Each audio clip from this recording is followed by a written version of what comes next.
Chapter 892, First Round 1. The existence of a younger twin sibling. This was information I had learned for the first time through Tetraa. The Siren Queen hadn't mentioned a single word about such an existence. Well, it's not like she had any reason to tell me. Single quote. But still, it felt a bit unfair. While giving me such an absurd assassination quest, couldn't she have at least mentioned something like that? Maybe she never thought I'd actually complete the quest. Let's think about it. From the Queen's perspective, I'm just an ordinary person without any power. However, would it even be possible for such an ordinary person to assassinate a top priority research subject in a restricted area just by handing them an Imperial military uniform and an ID? No way. The Queen probably knew that too. But the reason she still entrusted me with this request is probably because of guilt. Right, the Queen didn't give me the quest because she was desperate enough to grasp at straws. You know what I mean. At least I tried. I tried to save them. But it didn't work out, so what could I do?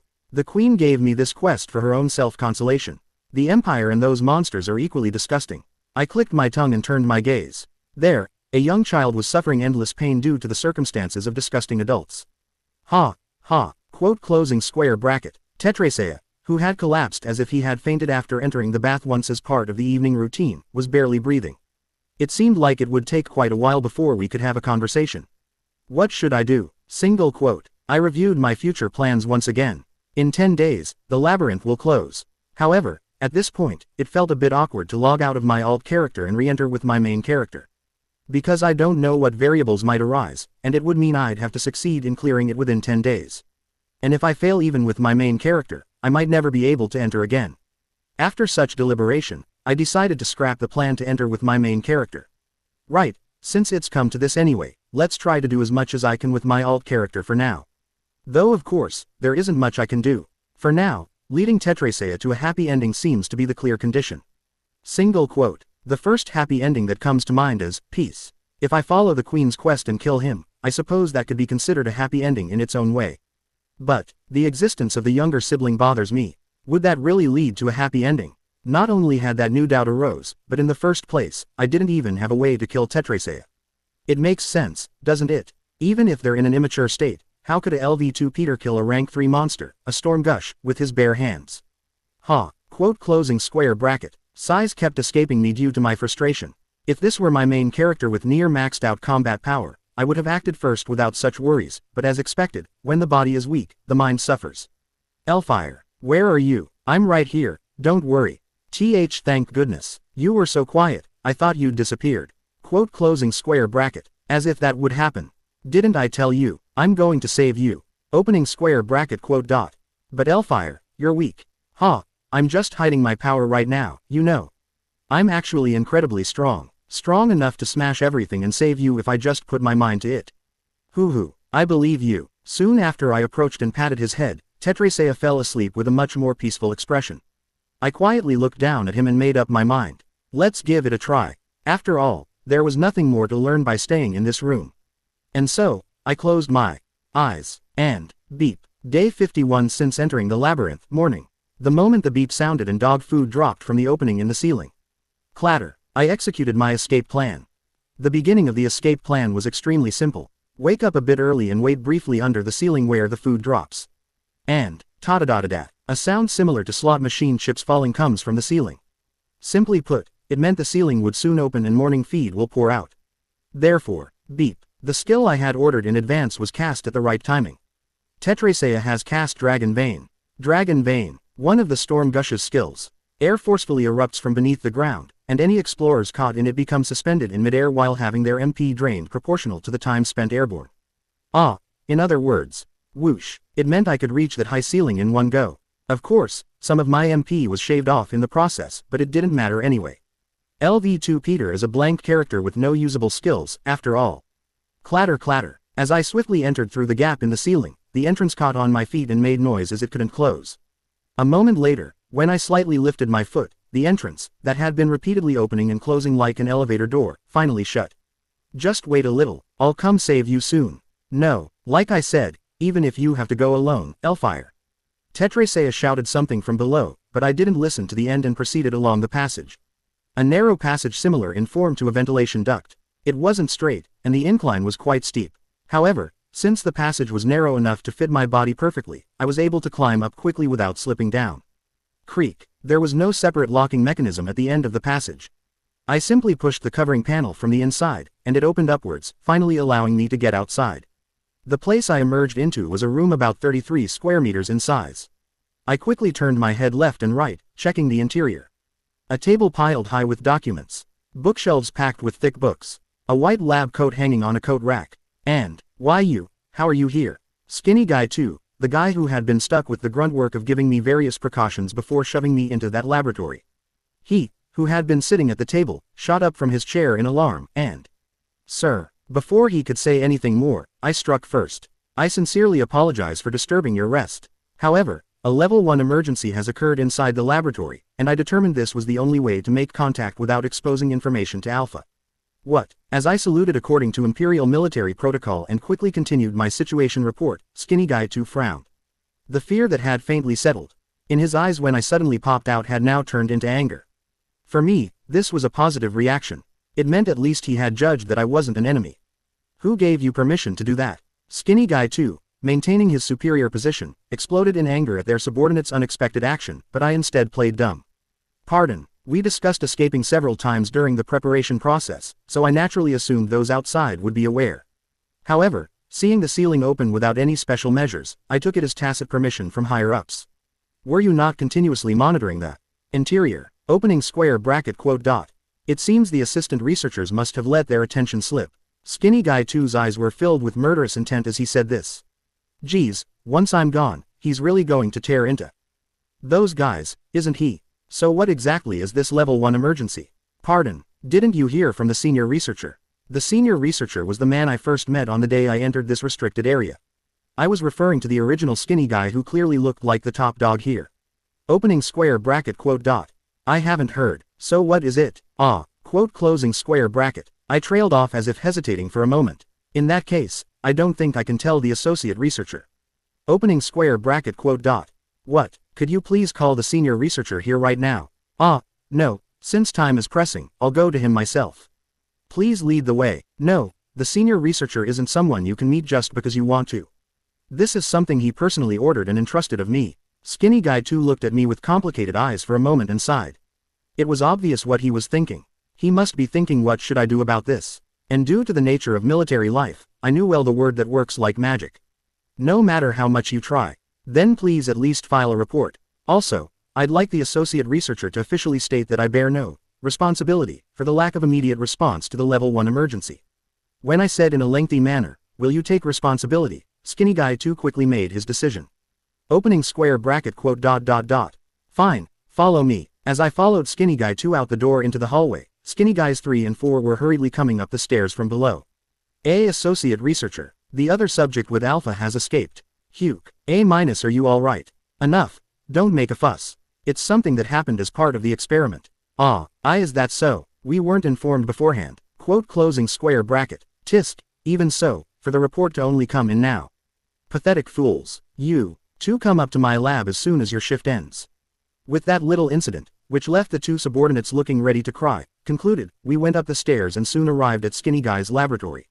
A knight was standing in front like a gatekeeper. Knock knock. Upon knocking, an answer quickly came from inside. Who is it? Associate Researcher Alberto. Alberto, a level 1 emergency has occurred, so I've come here to report to you directly, even at the risk of being rude. Opening square bracket quote dot. Level 1 emergency. For now, come in. The Skinny Guy on the other side of the door spoke in a tone that seemed to say what is this was about, but perhaps curiosity got the better of him as fortunately he opened the door. And, Private Hans Elfire. The Skinny Guy tilted his head upon seeing me. From his perspective, he must be wondering why I was here. However, likely thinking I was connected to the emergency from the prior report, he didn't question it further.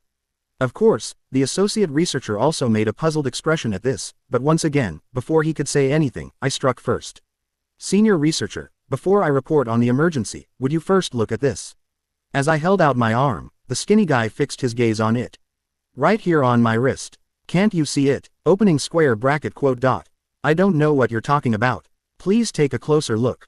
At my suggestion, the senior researcher frowned deeply but moved closer to look at my wrist. And, I don't know what you're talking about. What exactly is there? It's your mother. What? It was the very moment the senior researcher was about to raise his voice asking what nonsense this was. Pow! I clenched my fist and threw an uppercut straight up. Still, I hadn't lied. Opening square bracket quote dot.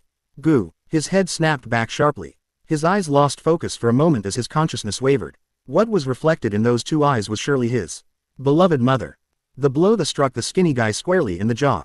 At the same time, the skinny guy fell backwards. And at that moment, whoosh, I quickly dashed forward and caught the skinny guy from behind as he was falling. Simultaneously, with one hand, I pulled out the fountain pen I'd been eyeing from his breast pocket and shunk. I drove it straight into one of his eyes. Of course, if it went straight to the brain, our skinny guy would die on the spot, so I controlled my strength to some extent. As my concentration reached its peak, the world flowed slightly slower than usual. Arg! The scream of the skinny guy with a fountain pen stuck in his eye. Skinny guy too, completely dazed by the situation his brain couldn't keep up with. Shing! The knight drew a sword gleaming with a sharp blue light the moment the situation unfolded. It goes without saying, but out of everyone here, the knight was the one I needed to be most wary of. Turn off your aura, you bastard. Arg! If I push just 1 centimeter deeper, it's his brain. I guarantee you, he'll die before a priest gets here, you know. At my threat, the knight said nothing. He was probably having second thoughts. Unfortunately, that brief hesitation was the knight's fatal mistake. Saint, stop. That's an order. Drop your sword, arg. An order from a superior in a military system where the chain of command is absolute.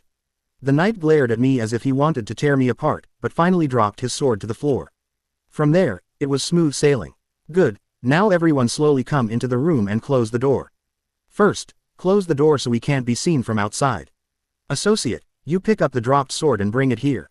Next, secure the weapon. Knight, face the wall and kneel. Associate, once he kneels, put these on him. There were something like handcuffs in the lab, so I tried to have them put on the knight, but the knight spoke for the first time. Senior researcher, please reconsider your order. If mana restraints are placed on me, there really will be no way out.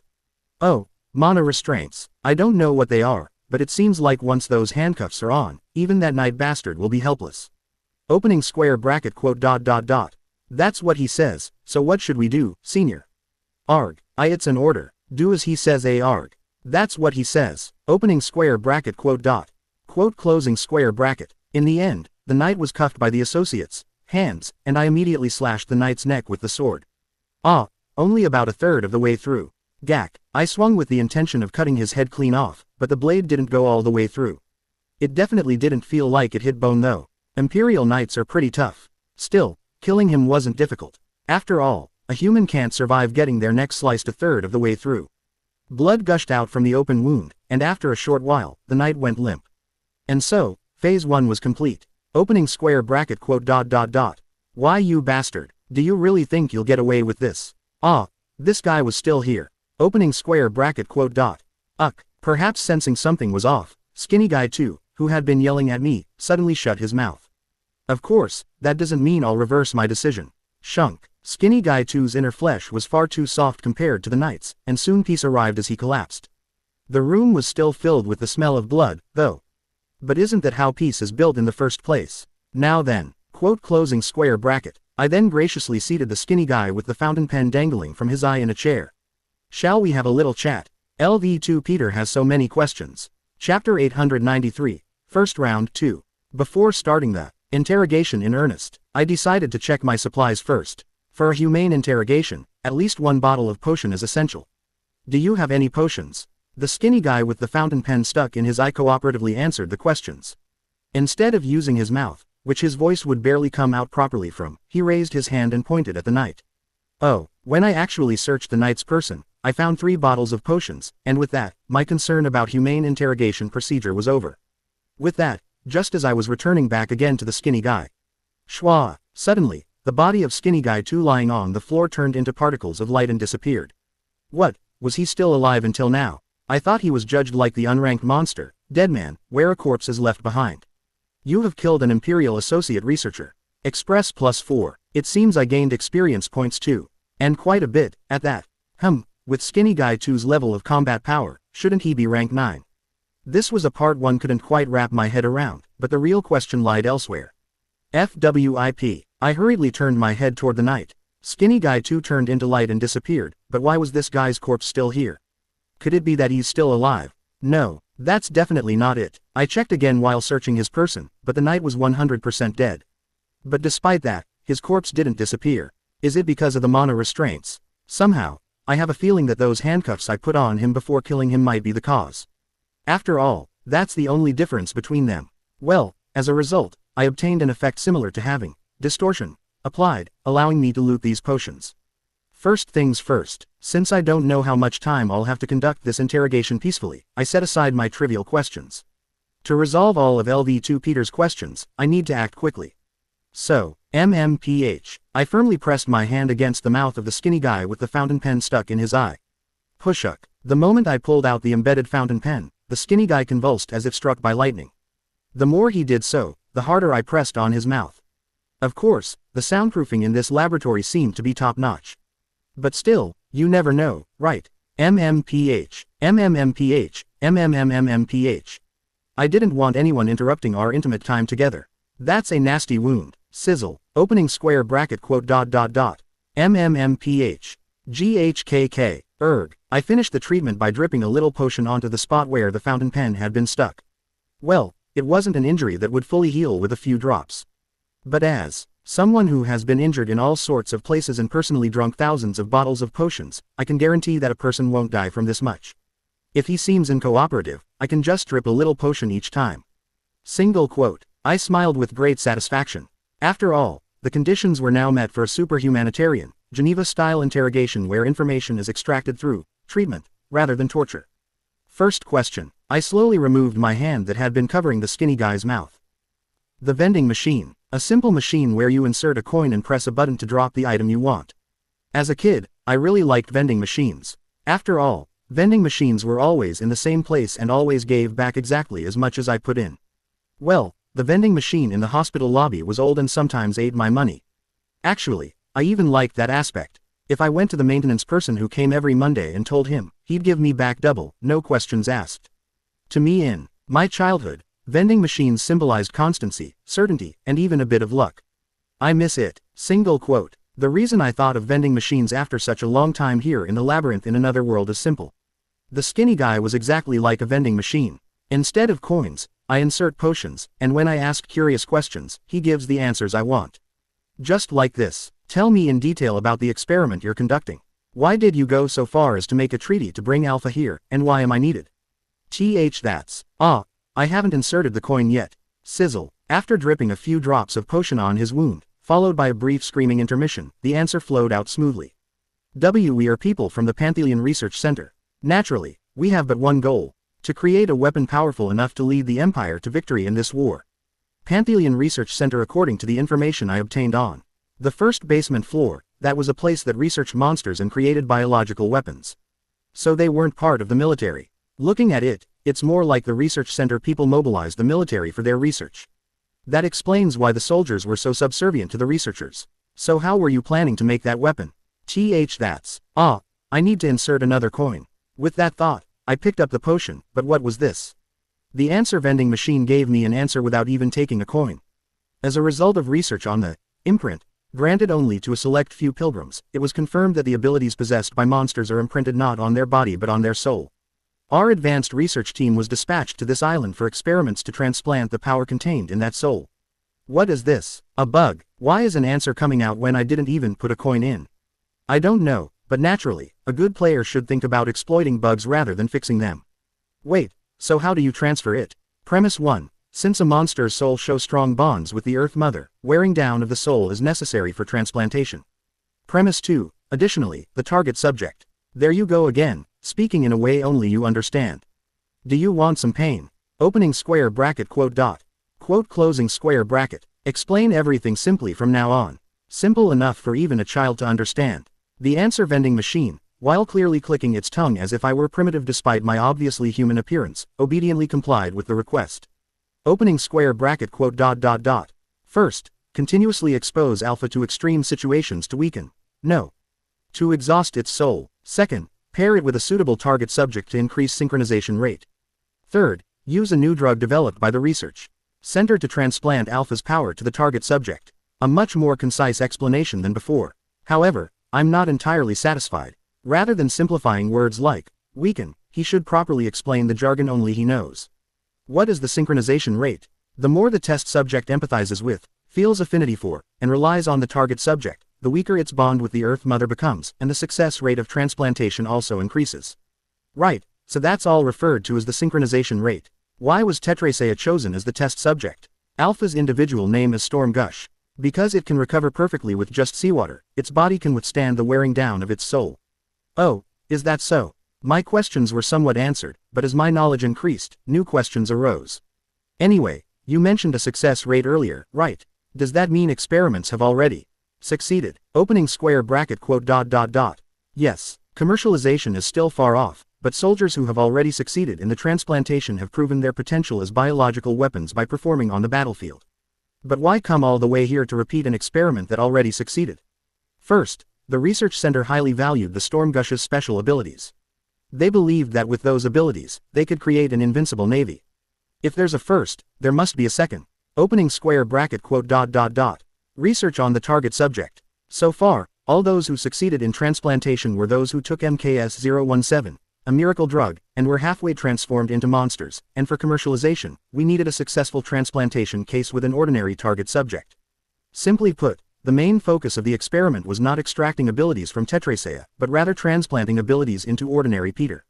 What were you planning to do if I failed? Introduce a new target subject and repeat until the experiment succeeds. Of course, each time we had to use LT4 to erase Alpha's memories to reset the synchronization rate. Memory erasure. I guess it's similar to Lethe's blessing. Single quote. So the Empire already had this too. Do these guys have some kind of disease where they'd die if they didn't make something weird? After a brief silence, I continued the humane interrogation once more. So, what number was I? Opening square bracket quote. Question mark quote closing square bracket. What number target subject was I? I couldn't have been the first, right? You were the 127th target subject. So all the numbers before me died, and that's how it came to be my turn. Now I understand the situation. Why Tetraa was being tortured, and why I, who was just an ordinary Imperial soldier, was dragged all the way here. However, if there is still one question left unanswered, why did Tetraa turn into a monster? Opening square bracket quote. What are you talking about? It's already a monster. Well, he isn't wrong. But there are ranks to monsters, you see. What exactly happened for a rank 3 monster to evolve into a floor lord? Somehow, I feel like that's the key to this place. But, Alpha becoming a lord-class entity. That's not the kind of experiment we're conducting. Even though I expressed my doubts more specifically, he firmly shook his head. You seem to be referring to the Dreadfair incident, but that project was scrapped after that incident. There are no risk factors for mutation phenomena in the transplantation experiment. No matter how much you say that. In reality, Tetraa did become a lord, and not just any monarch, but the monarch of the 6th floor Great Sea with the epithet, Tears. There's definitely going to be some kind of incident. Single quote. What could it be? At the very least this guy doesn't seem to know the answer. But I decided to continue the interrogation a bit longer. I might get a clue, and honestly, I had some personal curiosities as well. Are researchers normally this weak? How was Skinny Guy 2, who was just at the level of an ordinary person, not rank 9? The skinny guy shouted as if wronged by my words. Opening square bracket quote. Absolutely not. Researchers from Pantheon are all top-level talents. With magic engineering chips implanted. The associate's rank is lower than mine, but even so, he could have put a hole in your head with a single wave of his hand. But he didn't do that, right? Opening square bracket quote. Within the experimental base, magic engineering chips are locked in a deactivated state to prevent potential accidents. Therefore, the magic weapons stored inside the chips can't be summoned either. If it weren't for that. So that's it. Listening carefully, it seems the magic engineering chip is like a kind of subspace. Do researchers fight using state-of-the-art weapons stored in there? Come to think of it, there were a lot of machine monsters there as well. Single quote. The Pantheon ruins on the 7th floor was one of the few areas in Dungeon and Stone where machine-type monsters appeared. But still, isn't it a bit strange? I can understand for regular researchers, but if you're at the person-in-charge level, shouldn't your authority remain active to prepare for unforeseen situations? Opening square bracket quote. Quote closing square bracket. So there's someone with a higher position than you. After talking a bit more, it turned out the skinny guy wasn't the top dog here. So, there's a chief researcher who's a higher rank than the senior researcher. Well, it seems that person is away at the moment, though. That's good. That means there's no one to prevent your orders right now. Alright then. Shall I first use him to call our dear Tears over here? Just as I was deciding on a detailed plan with that thought in mind. Wing. An unmistakably ominous alarm sound rang out throughout the entire building. I could feel it just from listening. This was at least a level 1 or higher emergency. What the hell is causing this? Ah, is it me? That thought crossed my mind for a moment, but that probably wasn't it. After all, if it were because of me, soldiers would have burst through the door first before the siren started going off. For now, fortunately, it's most likely an external factor rather than me. However, the problem is, if that's the situation, then this place isn't safe either. Since it's an emergency situation, researchers and knights will surely be heading to this room to check on the senior researcher. Wing. From now on, I need to move quickly. Chapter 894, First Round 3. Wing. A level 1 emergency situation began with an alarm so loud it hurts your ears. If I stay put like this, LV2 Peter will probably be subdued without being able to do anything by the researchers and knights who come looking for the skinny guy. Therefore, from now on, time is gold. Having quickly made my judgment, I hurriedly checked just a few items. Is there a building blueprint? Do you think there'd be something like that? More importantly, release me now. Haven't I answered everything you wanted? So there isn't one. It would have been helpful to confirm the escape route in advance. What about the key to the lab where Alpha is confined? Opening square bracket quote closing square bracket. Was it because the siren blaring gave him hope of rescue? The skinny guy switched off his answer vending machine mode and stayed silent. What a truly pointless effort. Since time was pressing, I couldn't leisurely use potion, but... let go. Is using potion the only way to cause pain? From what I've observed, this skinny guy has a very low pain threshold. It's here, so let go already. Geez, for a guy who performs inhumane human experiments on others without batting an eye, he sure whines a lot over getting his sideburns pulled. Opening square bracket quote. Now that you have what you want, hurry up and get lost. Soon, the skinny guy glared at me with eyes full of venom as he said that, and I tilted my head. There's still one thing left, though. Who? Then hurry up and ask. I'll tell you the truth about anything. I'm so sick and tired of you. Well, I didn't say it was a question this time. Shunk. The sword that had taken out the knight and the associate now pierced the skinny guy's slender neck. Coo. The skinny guy with his throat pierced had blood spilling from his neck in gushes. I didn't feel particularly good watching it either. Maybe because it's a sword, it lacks that satisfying impact feeling in the hand. Yeah, nothing beats a heavy blunt weapon for that satisfying impact feeling. I don't get what fun swordsmen find in using such weapons. Just as I was thinking that, shwa, the skinny guy's body turned into particles of light and was erased from the world. Even the clothes he was wearing and his glasses, everything. You have killed an Imperial senior researcher. Express +6. I was briefly satisfied with the absurdly large amount of experience points compared to the difficulty, but I then suddenly startled and checked the key card I had taken in advance. Phew, thankfully, this didn't disappear. Was it because I took it beforehand? Or was it simply an essential item for quest progression? Probably the latter. Even if you steal an orc warrior's axe and kill him during battle, the axe doesn't remain in the world. Unless you cast distortion magic on it. Step.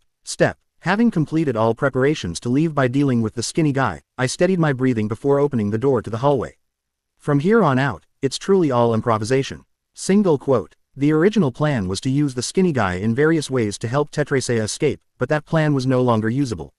Not only did I learn that there exists someone of a higher rank than the skinny guy, but wasn't it also confirmed that the skinny guy gains combat power just by activating his magic engineering chip? Well, I found out everything I needed to know anyway. Right, let's not feel pressured. So what if I fail here? Just getting this far with an alt character is already quite an achievement. I feel like I'll be able to complete the puzzle soon if I just get a few more key pieces. Even if I don't get those pieces this time, I can just continue with my main character next time.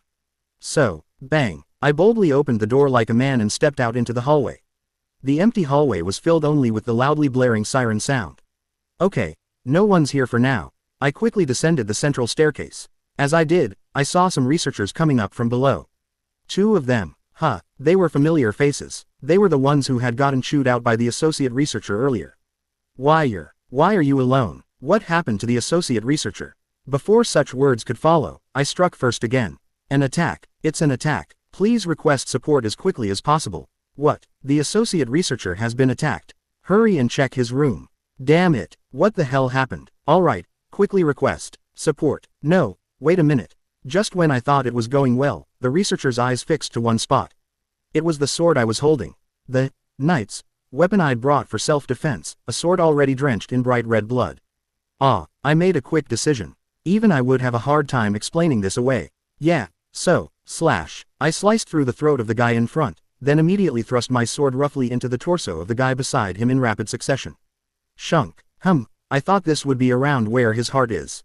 Why, you bastard. The researcher, apparently not fatally wounded, grabbed my arm and glared at me with venomous eyes. Swords are definitely a bit tricky. If it had been a hammer, his head would have been crushed long ago and he wouldn't even be able to speak properly. Kick. Using the geographical advantage of being higher on the stairs, I kicked him in the torso with my foot, and the sword slid out smoothly as the researcher's body tumbled down. And, thud, the researcher went limp after smashing the back of his head hard against the wall. I quickly descended the stairs and finished him off with a confirmation kill. You have killed an Imperial researcher. Express +3, you have killed an Imperial researcher. Phew, how much experience have I gained so far? I can't calculate it since I don't know exactly what rank these guys are. It feels like I've gained quite a bit, but I honestly don't know why I keep gaining experience like this. My alt character wasn't originally meant for combat. Single quote. Well, I guess this is my karma too. Before I knew it, the barbarian style had been deeply etched into my soul. It's better to have a sore body than a sore head. Teshi, I'm here. And so, I went straight down to the basement and used the key card to open the laboratory where Tetraa was imprisoned. Fire. What's going on? And who is Teshi? I said I'd come to save you. I'll explain later, so for now. First, we need to do something about those stakes. After that, I laid baby down Tetraa, Teshi for short, and gave a heave-ho with all my might to pull out the stakes. But, Saint stop. For some reason, the stakes showed no sign of coming out. It was as if the stakes had become one with his body. Ow, why didn't I think of this? I should have asked how to remove these stakes too. Just as that regret belatedly washed over me. Target subject. Stop. What are you doing? Hearing a voice from the doorway, I hurriedly turned around to see a fat guy in a white lab coat standing there. Checking the title embroidered on his coat, his status was a regular researcher. Are there only fat guys or skinny guys in this research facility? While wondering that, I quickly saluted him. Sir, thank you for coming, researcher. Please, help me, opening square bracket quote. Explain the situation first, target subject. What were you doing just now? Where on earth did the other researchers go? That's what I want to ask. As soon as the emergency occurred, the associate researcher ordered me to come down here and retrieve Alpha. But when I arrived, there was no one here. What? To follow the associate researcher's orders, I first need to pull out these stakes and take him to the surface, but since all the other researchers have disappeared, I was wondering what to do. When I shouted as if I was being wronged, the fat guy seemed to think for a moment while looking at me, then quietly asked me back. It seems everyone evacuated as soon as the alarm went off. You said the associate researcher ordered this. Good, he fell for it hook, line, and sinker. Maybe because they only do crazy research all day, but they're all pretty slow when it comes to things like this. Wing. Well, the mind-numbing sound of the siren probably played a part in his misjudgment too. I was about to evacuate but came down out of concern for Alpha, so this works out well. Move aside, you stupid soldier. That's not something the likes of you can remove no matter how hard you try. Yes. As soon as I stepped in a disciplined and quick manner, and the fat guy operated the machines from outside the laboratory. And, vwong. After a brief moment, the 3 stakes I couldn't pull out no matter how hard I tried turned into particles of light and disappeared. What in the world is the principle behind this? I was curious, but first things first. How's that? This is the latest in magic engineering from the Pantheon Research Center Guk. You have killed an Imperial researcher. Phew, how many kills have I gotten with this sword? When you just go stab and they drop dead from that, it somehow doesn't feel very real. By the time I came to my senses, I'd become a murderer. The sword is truly a terrifying weapon. Single quote. If I keep swinging this sword, someday I'll inevitably become a psychopathic sword demon, crazy for slaughter. Fire. What are you doing? I was so scared I wanted to cry like a child. I see. Thank you. I really didn't expect you to come back. Quote closing square bracket. Anyway, let's go now. I'm sorry but I don't think I can go. Opening square bracket quote. I can't move at all because of my wounds. I thought it was something serious. I'm sorry. At least you should leave first, Fire. If you wait any longer. Quote closing square bracket. I feel gross with all this blood on me. I should take a bath before we leave. You're joining me, of course. Without allowing any objection to this, I dragged the limp Teshi across the floor and placed him in the center tub, then submerged myself on the side opposite to him. Why are you going this far? Just because. What? I just felt like it. After giving a vague answer and enjoying the cool seawater, I suddenly heard sniffling sounds from in front of me. When checking head, I saw Teshi with his head bowed so low that his long snout was touching the seawater. Opening square bracket quote dot. Thank you, Elfire, for taking pity on me when even I had given up on myself. I don't know for sure, but wouldn't that synchronization rate thing have hit 100% by now? Well, it doesn't matter since I'm not going to get the transplant anyway. Yua, this is refreshing. Quote closing square bracket. Yes, it really is. It wasn't exactly a time for leisure, but since escaping alone would be meaningless anyway, I enjoyed the bath until Teshi's body recovered to some extent. And, alright then, have you finished mentally preparing yourself? Yes, I want to try too. I want to try being selfish. Why should only I suffer? I don't want that anymore. Good, seems like you're well prepared. Then shall we go out now? Step. Just as I took that monumental first step together with Teshi, shwa, water poured down from the top of the stairs like a waterfall. There's one fact I realized while taking a bath in the basement for about 5 minutes. This is definitely not an ordinary situation. My cries about a level 1 emergency situation were no longer a joke. Wouldn't you agree? In this situation, I enjoyed a half-body bath for 15 minutes, and during that time, the first fat guy was the only one who came down here. A flood, huh, what? Did the water pipe drawing seawater burst or something? The exact reason was unclear, but the important thing was that we had to get out of here quickly. At this rate, it wouldn't take long for the entire basement to be submerged. Did you do this too, Elfire? Do you think I'm some kind of god? Just watch my back and follow me closely, got it? Yes, though I spoke confidently, ultimately the research facility escape event was carried by Teshi. I mean, the water pressure was so strong that there was no way I could push through and climb up. It was impossible with LV2 Peter's strength and weight, and from then on, Teshi had to take the lead and clear the path. And what did I do during that time? Nothing but cling to Teshi's back and hold on tight so I wouldn't fall off. Boom, boom. With each floor we climbed, the entire building shook intermittently as if an earthquake was happening. And the intensity of the tremors increased the closer we got to the surface. What the hell is happening? I was only able to know the answer to that question once we reached the first floor. Bang, bang, the thunderous sound of something exploding.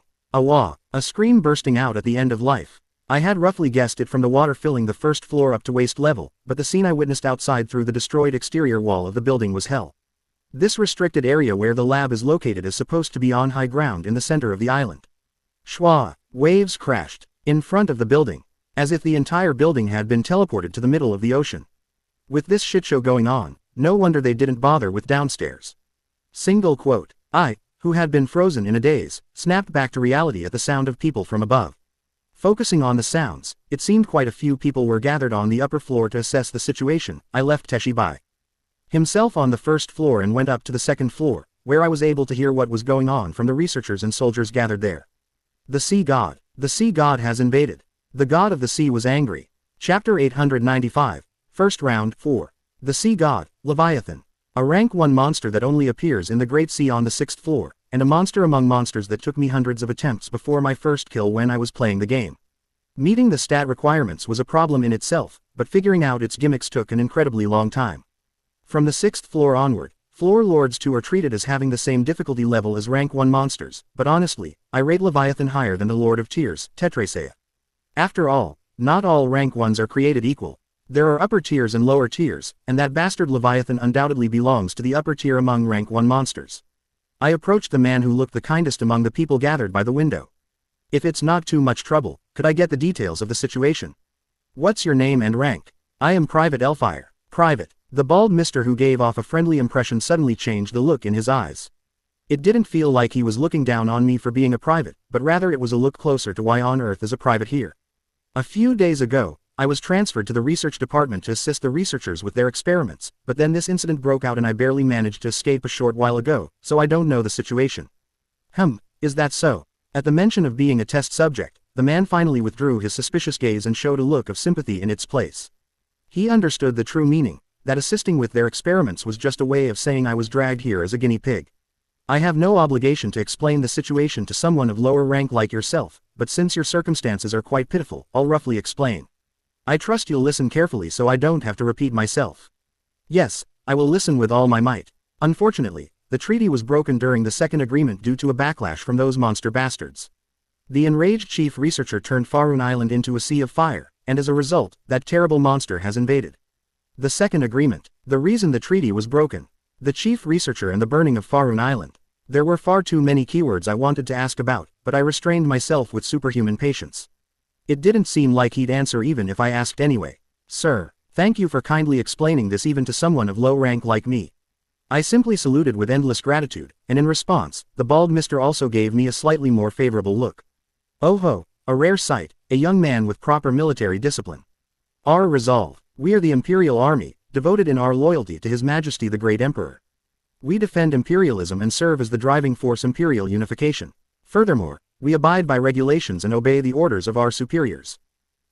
What is that? This is the conviction and resolve that I, Private Elfire, have held in my heart all my life.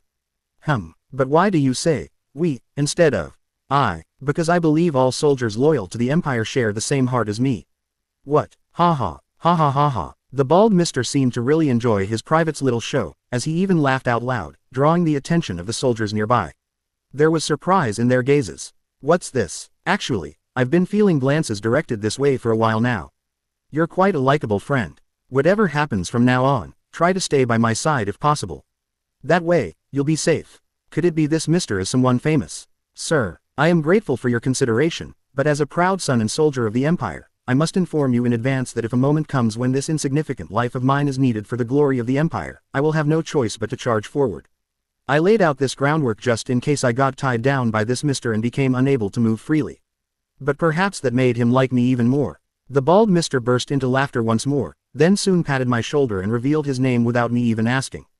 Private Elfire, was it? What an amusing yet commendable friend. I am glad to meet you like this. I am Berzak, 4th class star of the 1st Special Task Force. At those words, I froze completely. 4th class star, setting aside that it's a general level rank equivalent to a brigadier general in modern military ranking systems. Opening square bracket quote dot. Berzak. Berzak, the other floor lord of the 1st floor, known by the epithet Lord of the Abyss. The possibility that he's just someone with the same name is probably non-existent, right? I immediately discarded from my mind this possibility that even I found difficult to accept. If he were just a regular soldier, then maybe, but this mister is a high-ranking military officer, at the general level no less. Haha, I thought you were a friend overflowing with vigor. But I guess that's not the case. I'd frozen up because of his name, but I moved past this part without making it obvious. Opening square bracket quote dot. I will correct myself. No need for that. I wasn't trying to reprimand you. Just how many hidden elements are there on this island? I couldn't know for sure, but my gaze toward Berzak couldn't help but be filled with even more thoughts. This bald mister becomes that Lord of the Abyss. No matter how I look at it, they just don't match at all. Boom. At the sudden explosion from outside, I looked through the window to see a gigantic dragon surging up from the water in the distance.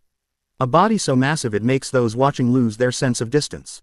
Brew. A howl filled with so much rage that it made the air tremble and waves rise. As far as I know, the likes of the Imperial Army can't stop that monster.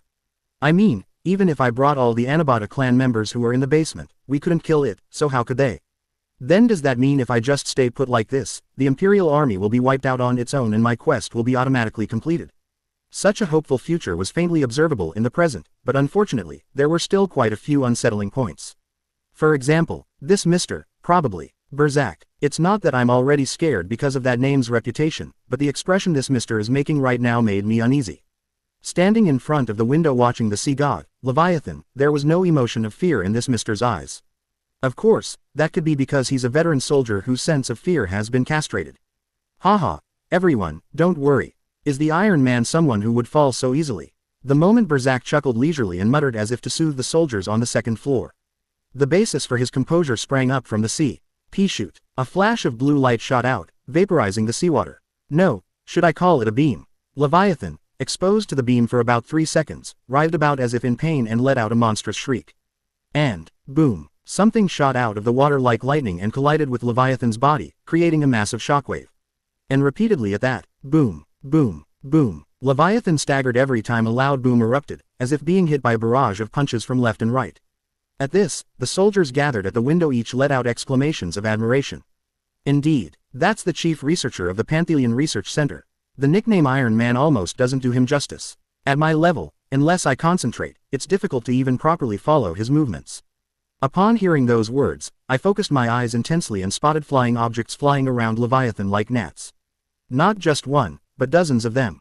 I was wondering just how well researchers could actually fight on a battlefield. Quote closing square bracket. Those are all researchers. No wonder I hadn't seen a single researcher here on the second floor of this building. I heard they don't fight directly like the Iron Man, but control those things from a distance. I've also heard there's a flaw in that they need to be relatively close by to output maximum power. But, even so, it seems they're at least capable of assisting the Iron Man. Without being a hindrance. Good grief, we're gradually losing our place. That won't happen. I've heard the cost for each one of them is nothing short of astronomical. Perhaps the senior researcher would have been among them as well. No, if I had been just a little slower in finishing the interrogation and dealing with him, he certainly would have been. Thump. A shapeless sense of unease gradually took form. First class star, sir, shouldn't we also join the battle soon? That's right. They aren't afraid at all. Even though a rank 1 monster is smashing everything around it. Yes, if we just keep watching, those researchers will hog all the credit. Not a single one of them was even considering defeat. Their attitude was as if victory was already a certainty. Yet it didn't feel like arrogance. Well, looking at the performance of that Iron Man or whatever, he's at least rank 2, maybe even rank 1. At this rate, it might actually lose. Of course, the battle was still only in its early stages. There's probably quite a lot of time left before the raid ends and a victor is decided. But as long as Leviathan's victory isn't guaranteed, I can't just sit back and watch with peace of mind. So, where are you going? Leaving this rare spectacle behind. I was watching such a great battle that I must have tensed up without realizing it. I guess I ended up with a stomachache. Just endure it or wash it down with some water. What's this crazy bald mister saying? I made an appropriate excuse and left the second floor, and the soldiers including Berzak were too engrossed in watching the raid to pay me any attention.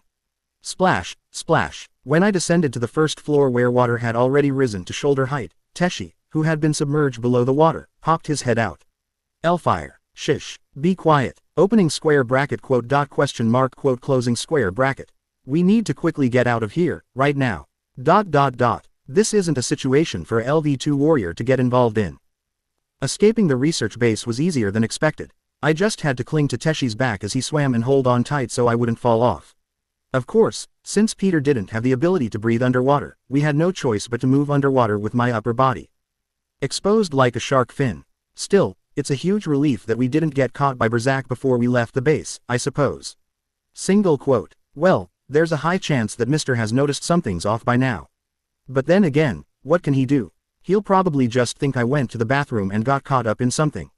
Surely he wouldn't come all the way out here just to look for me. Schwa. We cut through the waves, moving rapidly. Teshi, faster. This is already maximum speed. Wait, more importantly, why do you keep calling me Teshi? Our final destination was Faroon Island, but for now, we were heading in the exact opposite direction. After all, if we moved in a straight line, we'd have to pass through that insanely massive battlefield. Sometimes, taking the long way around is the fastest route. I thought it seemed too easy. Looking at it now, this isn't 6th floor difficulty. Come to think of it, if it were just 6th floor difficulty, there's no way they would have given the advantage of only losing memories when you die. Because Dungeon and Stone is a game far removed from kindness. Still, isn't it too much to have a boss that's at least rank 2 or higher? From what I can tell, the chief researcher, the Iron Man, is the final boss of this map. Or maybe it could be Berzak. But I haven't directly confirmed that Mr.'s combat power yet. Anyway, if I had come here with my main character without knowing this. Single quote. Just thinking about it makes my head spin. Facing a rank 1 without proper preparation is nothing short of a disaster. So, let's just go to Faroon Island for now. I ended up performing a rescue instead of an assassination, but maybe they'll give me some sort of hidden reward. Even if there's no reward, I should be able to gather some information. Yeah, let's just find that out and finish this. If my prediction is correct, this place the advance party named Twin Island is. It was just as my thoughts reached that point. Why did you suddenly stop? Teshi abruptly stopped swimming. No, to be precise, it wasn't just Teshi that stopped. Quote, the pouring rain, the violently churning waves, and even myself, everything stopped. Maybe saying everything isn't quite right. There was exactly one thing moving in this frozen world. Vwong. A dull-colored portal appeared out of nowhere before my eyes. I barely had time to wonder what it was. Soon, the portal began to swirl, and as my body slowly headed toward it as if being sucked in, I instinctively realized. You were moved to the Great Sea on the 6th floor. That my long yet short first round had come to an end. You have entered a special area. Field effect. Twin C is applied. Re-entry is permanently restricted. Upon death, you will be revived after losing all possessions and memories. The Twisted Pilgrim closely watches your one-time story. You neither approached the truth of the story nor became anyone's savior, but you found Tetraa, who was barely clinging to life while enduring pain, instilled hope in him, and ultimately succeeded in escaping the island.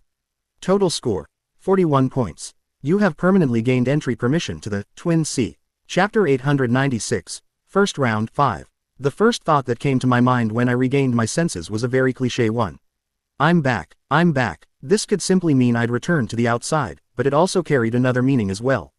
The mace and leather armor I had thrown into the sea while disguising myself as an Imperial soldier. And, Bob, even the rowboat I'd taken when first going to the island. What kind of magic trick is this? Since I didn't die but instead came out through a portal, was all my equipment returned? No, but, even so, everything I lost along the way was returned. What is this? Should I say it's only considerate in strange ways? As I continued that line of thought, I froze. I realized belatedly that my memories were intact. However, there were two possibilities in this case. Either as I initially hoped, memories obtained through the outing doll can't be erased. Single quote. Or they weren't erased because I successfully survived and came out through a portal. I wasn't sure which one was correct. Well, maybe it's both. I had felt it many times while playing the game, but the outing doll was a very peculiar item. Anyway, enough thinking about that. Swish. I quickly looked around. Many things had changed from when I first entered. First, the dozens of ships that had been anchored around the island had all disappeared. Why was that? Actually, I had a hunch about that part too. But it would be much faster and more accurate to hear the details from them. Schwa. The only ship in sight was rapidly approaching me the moment I came to my sense on the rowboat. My comrades on deck were pressed against the bow, waving their hands at me.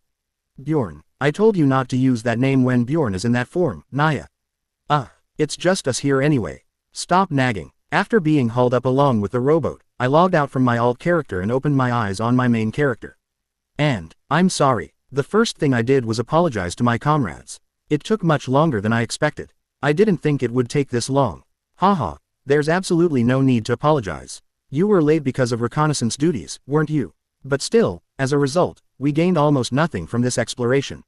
The only reason explorers risk their lives exploring is money. But how did this exploration go? From the nameless fragments, to the 5th floor rift, to the 6th floor Twin Island. We had wasted the entire exploration period. Misha and Aner might be fine with it, but I genuinely felt bad for the Armin Adventurer Group and Mr. Bear. But what part of my apology was so funny? Yandel, why are you only sensitive about such strange things? Mr. Bear laughed as if genuinely finding it absurd, then continued. Who here would care about something like that? You took on all the risk and scouted an unexplored area all by yourself. We pretty much just sat back and reaped the rewards. Rewards? I didn't get any rewards though. Aner muttered something, but no one responded. They just continued the conversation as if it were a matter of course. Yes, if you could have gold tomorrow in exchange for not eating bread today, who would choose the bread? You guys, what on earth are you talking about? Let me in on it too. Well, I suppose that's true. As I nodded, the navigator, who had been quietly reading the room, also chimed in. Haha, as for me, I'm wondering if there's ever been such a comfortable exploration in my life. Right, he really had it easy. Both on the 5th floor and the 6th floor too, he just rested comfortably the whole time. Ow, my stomach hurts. Is this what it feels like to be a boss? Just as I was starting to regret the meaninglessly wasted employment fee, Mr. Bear and Armin approached me with gleaming eyes. So, what happened? Yes, seeing that your equipment is intact, it seems you didn't lose your memories either. Don't tell me you conquered it all by yourself. No matter how you look at it, that doll is just an ordinary human. With no abilities. Let's go inside first. Let's eat something while we talk. Because it's likely going to be a long story. As we ate the meal prepared with Misha's utmost care, I shared my story of what happened inside, and as I told it, my comrades' expressions gradually changed. Going to Faroon Island instead of Lemia Island. The village of monsters I encountered on that island. It seems knowing the ancient language is essential for conquering that area. Going to Faroon Island was a good decision, even in hindsight. As expected, you really have a good head for this kind of thing. Up to this point, everyone's eyes sparkled as they listened to my exciting story, but as my story progressed from there, a strange emotion began to settle in their eyes. What? You just stayed still while they pulled out your fingernails, so they just let you go? Is that what you're saying? You hit yourself in the head with a mace to fake amnesia. To make them believe that without question, your head would have had to have been nearly half crushed. Quote, it was as if they were looking at someone who was sick in the head. However, the look reflected in their eyes was neither pity nor disgust, but something in between. And my life as an Imperial soldier. The research base I arrived at after being taken as a test subject. And also the infiltration and espionage actions I carried out during my escape on the last day. You mean to tell me a guy imprisoned with nothing but his bare body interrogated and killed the person who was practically the boss there? Even when there was a knight present, with a body weaker than a rank 9 explorer. No, like I said before, it wasn't that difficult. Phew Bjorn, it's a good thing you became a warrior, Naya. And not something like an assassin. Quote, there were moments when my comrades gave me strange looks, but that was a trivial matter. The sea god, Leviathan, and the chief researcher, who faced that Leviathan, and even the 4th class star, Berzak, who watched the battle. You really went through a lot. Quote, with that much happening, it's no wonder it took a long time. No, wait, even if it took long time, is this even possible? For an ordinary human without a single essence. Anyway, that was how the story of Peter's great escape concluded. For the record, the navigator wasn't present for this. I felt a bit bad as it was like we were ostracizing him, but there was no reason to expose this information to an outsider. Besides, he seemed used to such things and didn't show any signs of displeasure. So what happened out here? When I came out, I couldn't see the island. Is that why all the other explorers left? Yes, that's correct. The island suddenly disappeared on the 40th day. Most people left the area then, and after a few more days, even those who were lingering around just in case something might happen all left as well. So entry closes on day 40. Quote, after the information sharing was done, the real meeting began. After all, there's a reason why the term collective intelligence exists, right? Armin is an explorer who loves adventure, a rarity in this industry, making him the perfect person to brainstorm with. What do you think, Armin? Your thoughts? I'm not certain, but it seems to have similarities to a rift in various aspects. Isn't it different from rifts, Naya? The place Bjorn went to had no guardian, and even the Teshi. Anyway, the portal opened just by bringing him out. Quote, the similarities I'm talking about are in a different aspect. If my guess is correct, when we enter that island again in the next round, the island will most likely be just as it was before. Before the sea god appeared and the surroundings were devastated. You mean time rewinds, Naya? Yes, whether time rewinds or it's newly created. Regardless of the reason, the result would be the same. Aren't rifts like that too? Even if you kill all the monsters and die with only the guardian left, the explorers who enter next have to start from the beginning again. Simply put, rifts reset. And there's high probability that Twin Island will work the same way. I felt it from the fact that a story existed, but became certain after seeing the sea god invade and everything around being laid to waste at the end. However, the difference between Twin Island and rifts is the chapters aren't clearly divided. If rifts are a closed stage structure, Twin Island is an open world with a much higher degree of freedom. For instance, it seems like the story could progress somehow even if you went straight to Lemia Island instead of Faerun Island. For the second round, we should aim to reach the 6th floor as early as possible. We should. Not only does it increase the time available for exploration, but there might be things that can only be done if you enter during that time frame. I see. I hadn't thought that far ahead. The meeting continued for a while after that. Well, midway through, Aner and Misha and the others, those who had lost interest in the meeting's contents left, so before I knew it, it eventually ended up feeling like a discussion between just me and Armin. Anyway, first, we should confirm that it wasn't perfect conquest. Right, except for coming out without losing my memories and equipment, I didn't receive any particular rewards. It seems highly likely that it was because you fulfilled the condition for escape rather than a successful conquest. The condition was probably either Tetrasia's escape, or surviving until day 50. One of those two. What do you think we should do in the next round? Unless we're sending an advance party again to gather information, we'll need to thoroughly prepare. It's a place crawling with a rank 1 monster and monsters comparable to it. Our approach will likely have to be very different from our current one. Quote, the meeting dragged on longer and longer, only ending the next morning, and after which, we held a vote. Since the labyrinth would be closing soon anyway, and we didn't have nearly enough time to reach the 7th floor. Should we just play around and pass the time here? Or should we at least try to do something? Everyone must have been bored out of their minds, as the latter was chosen unanimously, and we headed to Faerun Island, which could be considered nearby. The goal was to search for any information or clues that might be useful in Twin Island, but we didn't find any particular peculiarities. Well, an intriguing topic did arise though. What exactly is this offering? You don't know. If you're talking about the phenomenon where the Storm Gush, appears when you destroy the offering or the Lord of Tears, then of course I know. Quote. I understood what Armin was getting at. The Fury of the Sea, event that begins when you destroy the offering on Faerun Island.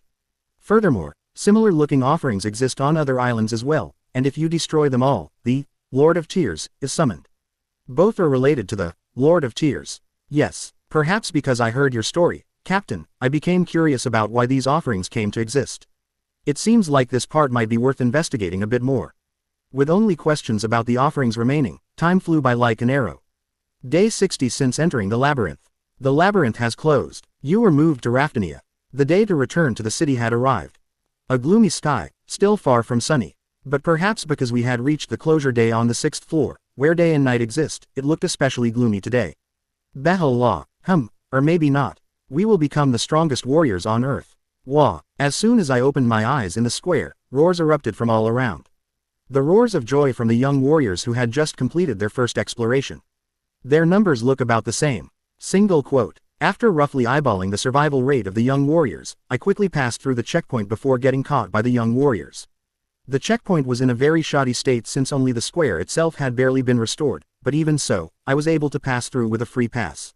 After all, I am a noble. I don't need to stand in line, and if I wanted, I could even skip the inspection altogether. Bjorn, since we're finally back in the city if you're not too tired. How about we have a meal together in Kamalby? Sorry, but I'm planning to go straight to the Holy Land. You must be tired, Naya. Okay, Naya. Upon returning to the city, I headed straight to the Holy Land. Well, it wasn't that I was tired like Misha said. I mean, at the end, I called it a search, but it was practically just getting a good rest until the exploration ended. But, how could I resist this? Without getting distracted, I headed straight to the Holy Land and flung open the tent of the wizard who had joined our Holy Land relatively recently. Lord Viscount, call me Chieftain here, I'm not a barbarian, understood. Chieftain, it's already time for you to return. But why are you here? Quote. Wanting to tease him a bit, I snorted and looked down at him silently, and the GM, reading the mood, trailed off as if making an excuse. If you're here about the research, there hasn't been much progress. Yet, no, actually, since only one day passed for me who remained in the city, that's only natural. Quote, never mind that, I'm not here for that today. When I smirked, he tilted his head. If not for research, then why did you come find me right after returning to the city? That was exactly the look in his eyes. Thud. Instead of answering, I placed an item on his desk. The sole reason I rushed here, even declining Misha's invitation for a meal. Fortunately, his title of Magic Engineer wasn't just for show. The GM recognized what it was the moment he saw it. It's a subspace. Quote, yes, it's a subspace. A subspace that the plunderers I met on the island of Paradise had. Actually, even while exploring Twin Island, I occasionally thought about this subspace. I mean, how could I resist a mystery box? I wonder what will come out of this one. Chapter 897, Rebuilding 1. To sum up the results, everything that came out of the mystery boxes was below expectations. Well, there was a decent amount of cash, and if I sold all the equipment and consumables, it would be fairly profitable, but still. I guess the only decent find is the Firefly ring. Quote, what do you mean decent? Even if it's on the lower end, it's still a triple-digit numbered item. It's surprising that a mere plunderer had such a treasure. Congratulations. Despite the GM's words, I still felt disappointed. After all, the 981 Firefly ring felt like it was already included in the mystery box package. Should I call it a guaranteed item? I would have felt much better if there had been just one more item of that caliber, no more, no less. Are you going to sell all this? Everything except the ring. Are you planning to use the ring yourself? That's the plan. A wise decision. Unless you're planning to quit exploring, it's definitely better to use it yourself. The GM sounded as if he would have tried to stop me if I said I'd sell it, but honestly, if I'd gotten this ring in the early days, I would have sold it without hesitation. After all, I would have judged it useless to me. Actually, even when playing the game, at some point whenever I picked up this ring, I'd just sell it for a high price and buy other equipment instead. This ring isn't for combat, you see. As you may know, that ring is specialized in locating arrangements of Gabrielius. I know. Then there's no need for me to explain further. Arrangements of Gabrielius, the very thing I used to call hidden pieces when playing the game. This ring has a very low chance of activating when hidden elements are nearby, acting as a guide. I also benefited greatly from it when I was playing the game. But it was from around the time I could start to see the ending in sight. From that point on, the Firefly ring was nothing more or less than an expensive monostone to me. Because I was confident I knew everything there was to know about dungeon and stone.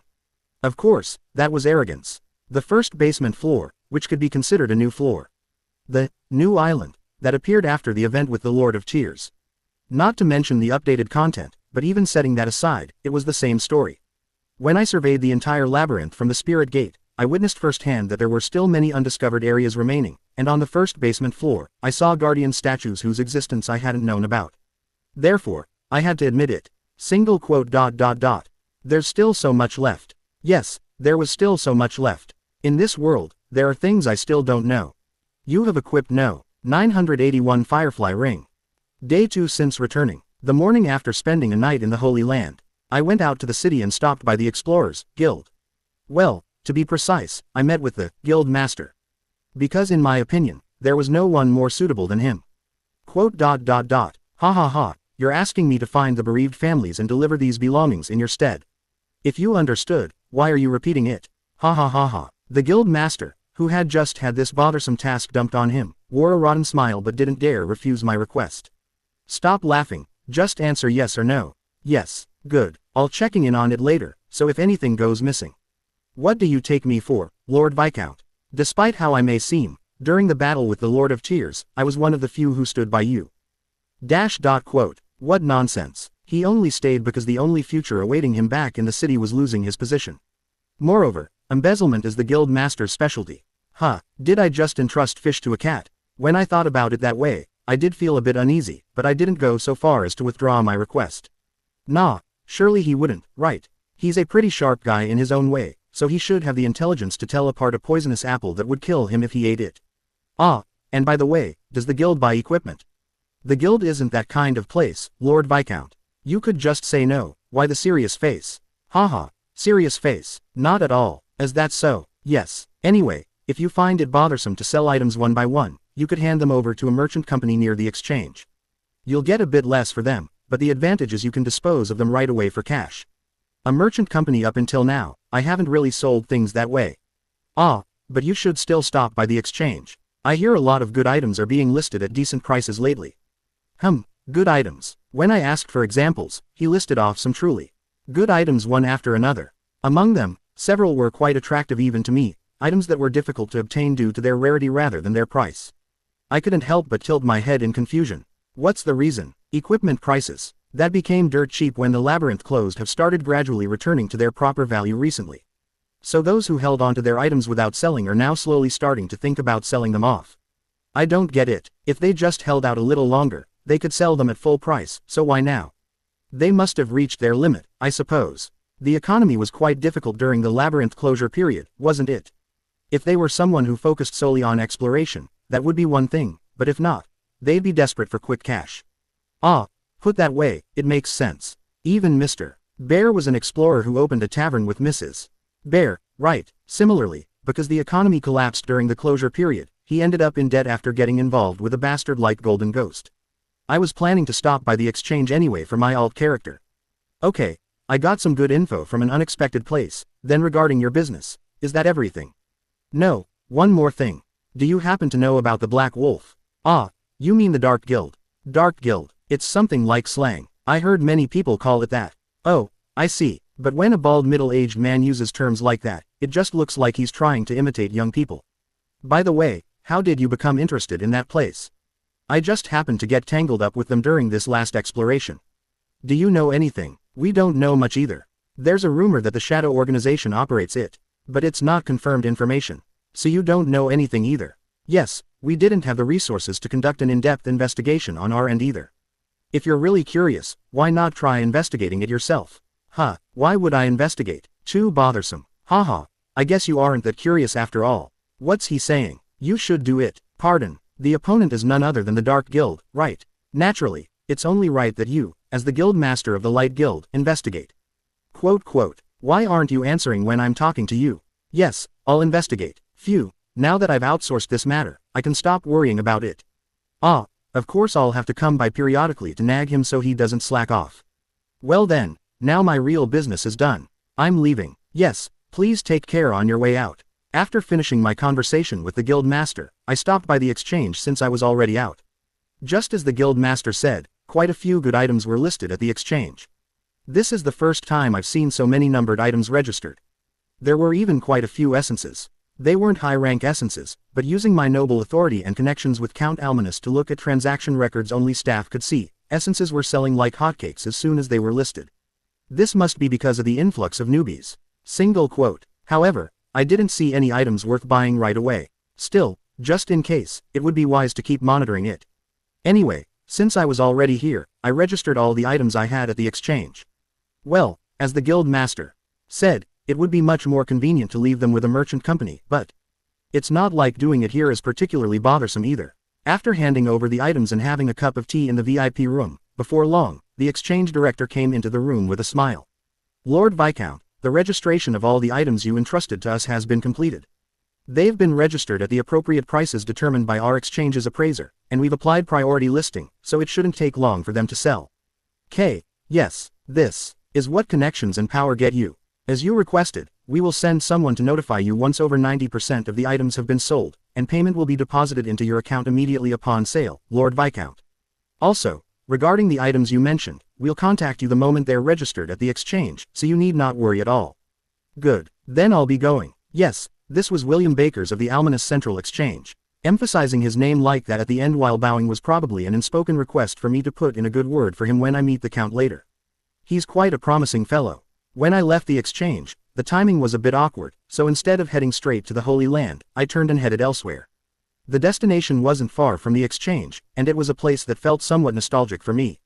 Commelby National Library. The place where I practically lived was the Revision National Library in District 7, but libraries as a place themselves gave me a somewhat nostalgic feeling. They remind me of my beginner days, I suppose. Parsasyov. It's really been a while since I've used this too. It's a bit of a shame that I can't receive the special book recognition, magic without Ragna. Or maybe I can. Special book recognition is a magic spell that allows you to access books with high security clearance. That's why Ragna used to cast it on me secretly when no one was looking, saying it was a privilege only granted to a select few with authorization or nobles. But I don't need to do that anymore. After all, I'm a noble now, and one with an official title at that. I'd like you to cast special book recognition instead of the regular book recognition. Yes, understood, Lord Viscount. The librarian immediately cast the new magic upon my request, and it gave me a peculiar feeling. Why does this feel so moving? More so than being treated well at the guild or the exchange, this made it feel more real. The fact that I'm a noble. Then shall I do some reading for the first time in a while. Entering the library, I familiarly used the magic to select books. The keywords included Floor Lord, Lord of Tears, 6th Floor, Stormgush, Lemia Island, Faroon Island, Offerings, etc. Even in this vast library, there weren't many books matching those keywords, and most were gathered in one place. However, the problem was, what's with this guy? The place I arrived at, led by the book recognition magic, was a reading table slightly away from the bookshelves. A glasses-wearing white rabbit beastman with a mountain of books piled up on one side was reading while even taking notes. Creak. Even though I deliberately made noise as I sat across from him, he didn't even look up, perhaps deep in concentration. He was a being that couldn't help but pique my curiosity. And for good reason. Most of the books piled next to him were reacting to my keywords. Hey, I tried calling out to him casually, but there was no response. It didn't feel like I was being ignored, it seemed he genuinely didn't hear me. So, thud thud, I extended my hand into his field of vision and knocked on the desk, and only then did he startle and look up at me. And, hike. The moment he saw my face, he looked like he might faint from shock, but it wasn't fear or anything like that. No, rather it was quite the opposite. Viscount Yandel. It's really Viscount Yandel. Viscount Yandel, am I your friend? I'm sorry, Viscount Yandel. I was just so happy to meet you in person that It was no longer at all unusual for me to have people squeal with excitement upon meeting me for the first time, but this guy's reaction had something oddly different about it. He didn't seem like just a simple fan. That intuition proved correct. Unlike those who simply admired me, he had a clear purpose. Lord Viscount, I have a request. Could you please tell me about what happened during the battle with the Lord of Tears during the dimensional collapse? Please, I beg of you, I'll even bow my head to the floor. If you're going to make a request, shouldn't you introduce yourself properly first? I'm sorry, I was so flustered that My name is Maruan, Liravia. Wait, Liravia, I wondered if there might be a connection when I saw he was a white rabbit beastman. What's your relationship with Baroness Liravia? She's my mother. I've heard so much about you from her, Lord Viscount, and it's an honor to meet you like this. Who? So he really is the Rabbit Baroness's son. How interesting. So, what's the Baroness's son doing in the library? Ah, that's, quote. The rabbit's son trailed off with a somewhat troubled expression, then squeezed his eyes shut and confessed. Actually, I'm a labyrinth historian. A labyrinth historian? Ha. I suppose it is a bit strange, isn't it? For someone born into a noble family to take up such a profession. I understand if you look down on me. Quote. No, I wasn't trying to look down on you. I asked because I genuinely don't know what that is. What in the world is a labyrinth historian? Even I, who've been living in this city for several years now, have never heard of such a profession. Well, the name is intuitive enough that I can roughly guess what the job entails. But can you actually make money doing something like that? Aside from that new question arising, I looked at the small, precious rabbit son and grinned. Quote. He might be quite useful. Chapter 898, Rebuilding 2. After spending more time digging into his background, I learned in greater detail about the profession known as labyrinth historian. It's a profession that researches the labyrinth dimension's history through relics and books that appear within it. It was quite an ironic profession, because the history of the labyrinth is an incredibly ambiguous subject. In Raftanian textbooks, the labyrinth is described as a created dimension, so this was essentially a direct denial of that. It felt practically like a profession that seriously researches flat Earth theory. But then, how does he actually make money? The answer to this question was also shocking.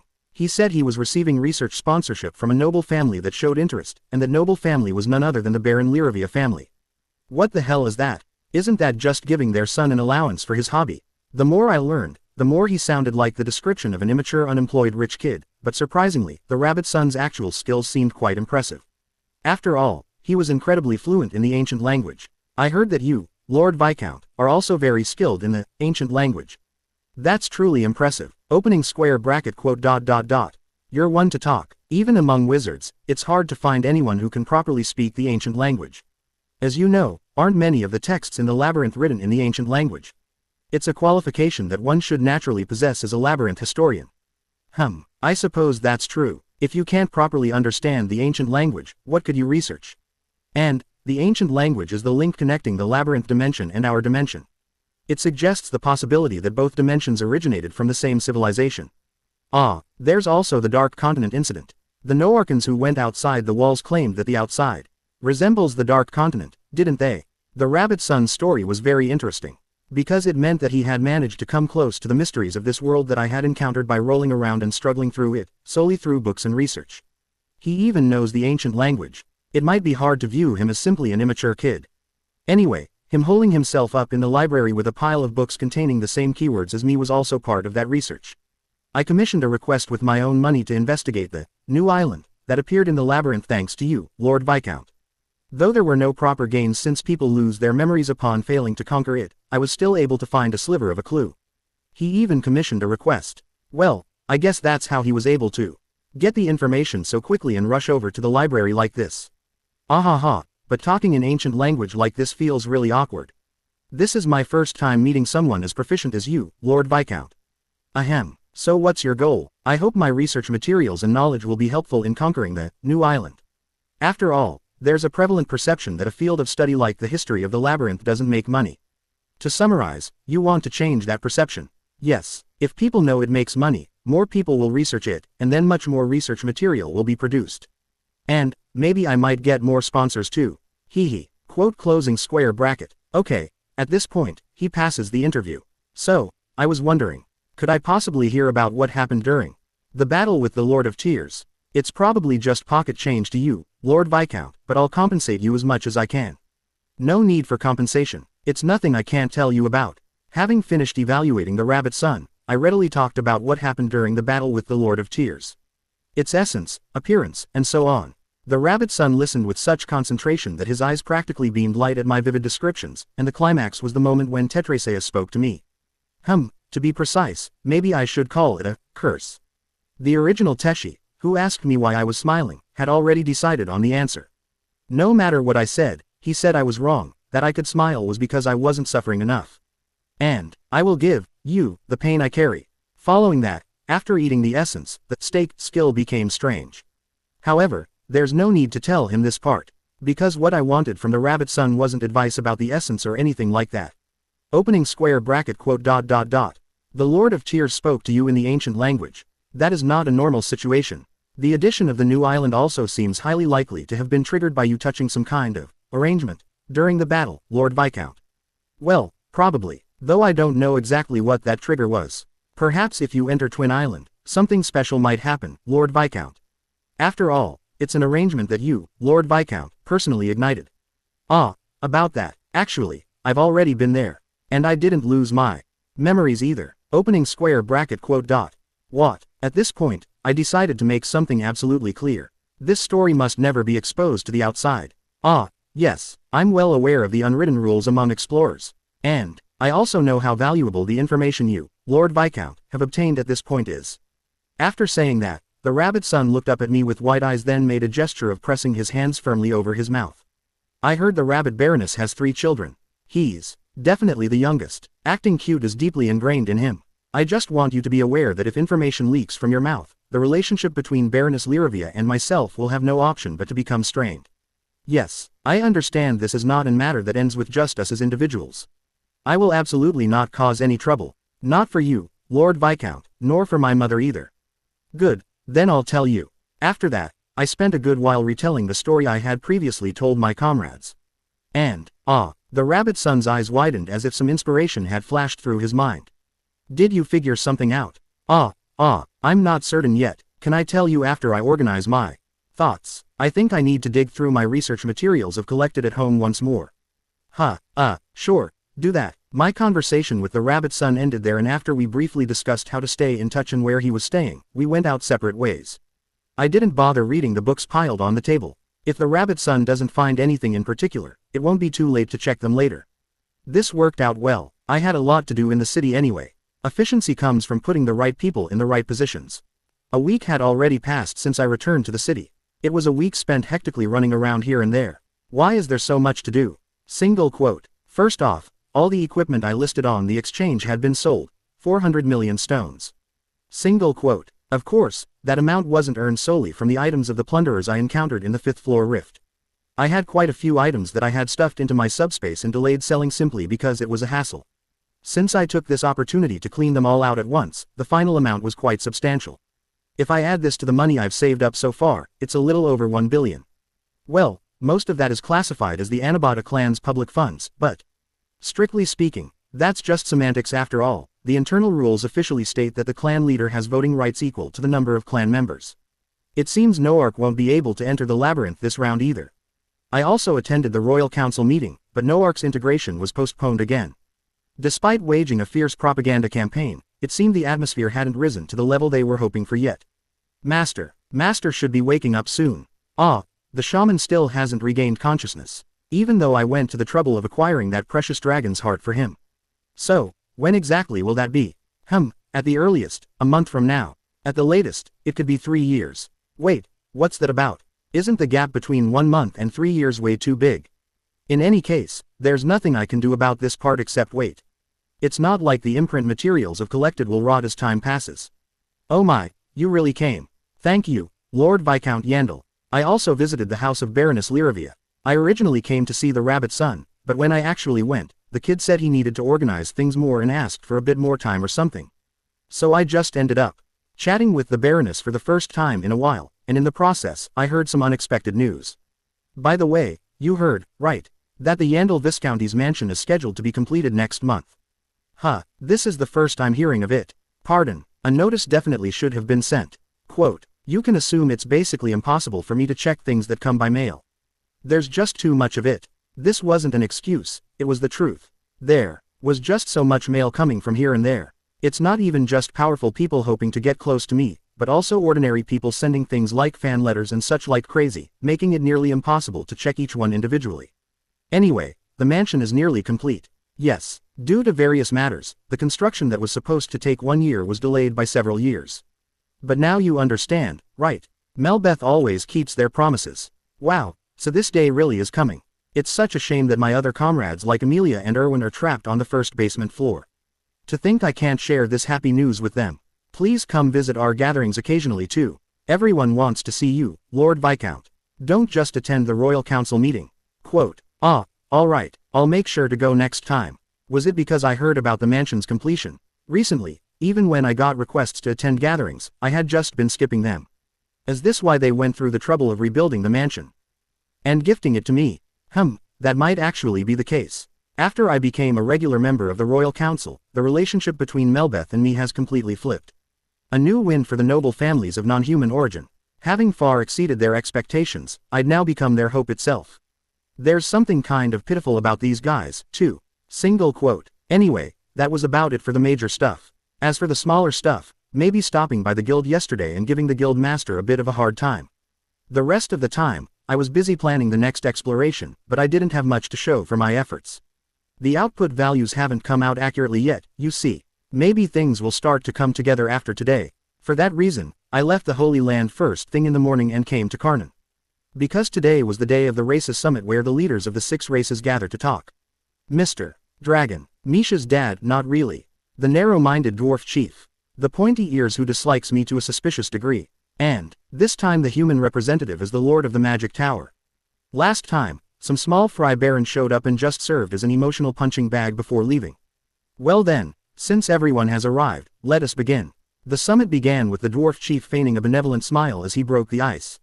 The first agenda item is, oh, it was submitted by the barbarian side. The dwarf chief, who was in charge of today's proceedings, looked at me with a surprised expression.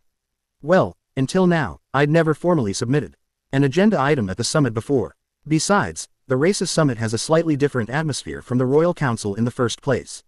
Official agenda items rarely come up, and it proceeds more like a free-talking session. Maybe that's why something like this was possible. However, there is only the agenda submission, and the details are blank. I find myself quite curious about the contents. Well then, go ahead and proceed. It was my turn to speak, but I didn't bother standing up. In the first place, my sitting height is as tall as most others' standing height. Therefore, sitting down was essentially the same as standing up for me. I assume you all know about the new island that appeared recently, so I won't bother explaining it. Oh, so it's an agenda item about the labyrinth. I'll get straight to the point since formalities are a hassle. After a brief pause, I quickly continued. I conducted an exploration of the new island this time, and I gained quite a lot from it. Seeing that your equipment is intact, I suppose you were able to return alive. I nodded. Well, since I entered using the outing doll, I wouldn't have lost my equipment even if I had failed. But that's not what's important right now. After returning to the city, I agonized over this countless times while making exploration plans, but this really was the best move. During the next exploration, I'm going to enter that island again. The rank 1 monster, Leviathan. The chief researcher who fought without being overwhelmed by it. And even Berzak, who could act as a wildcard. If you want, I'll help you get in on it too. I need more fighting power. Chapter 899, Rebuilding 3.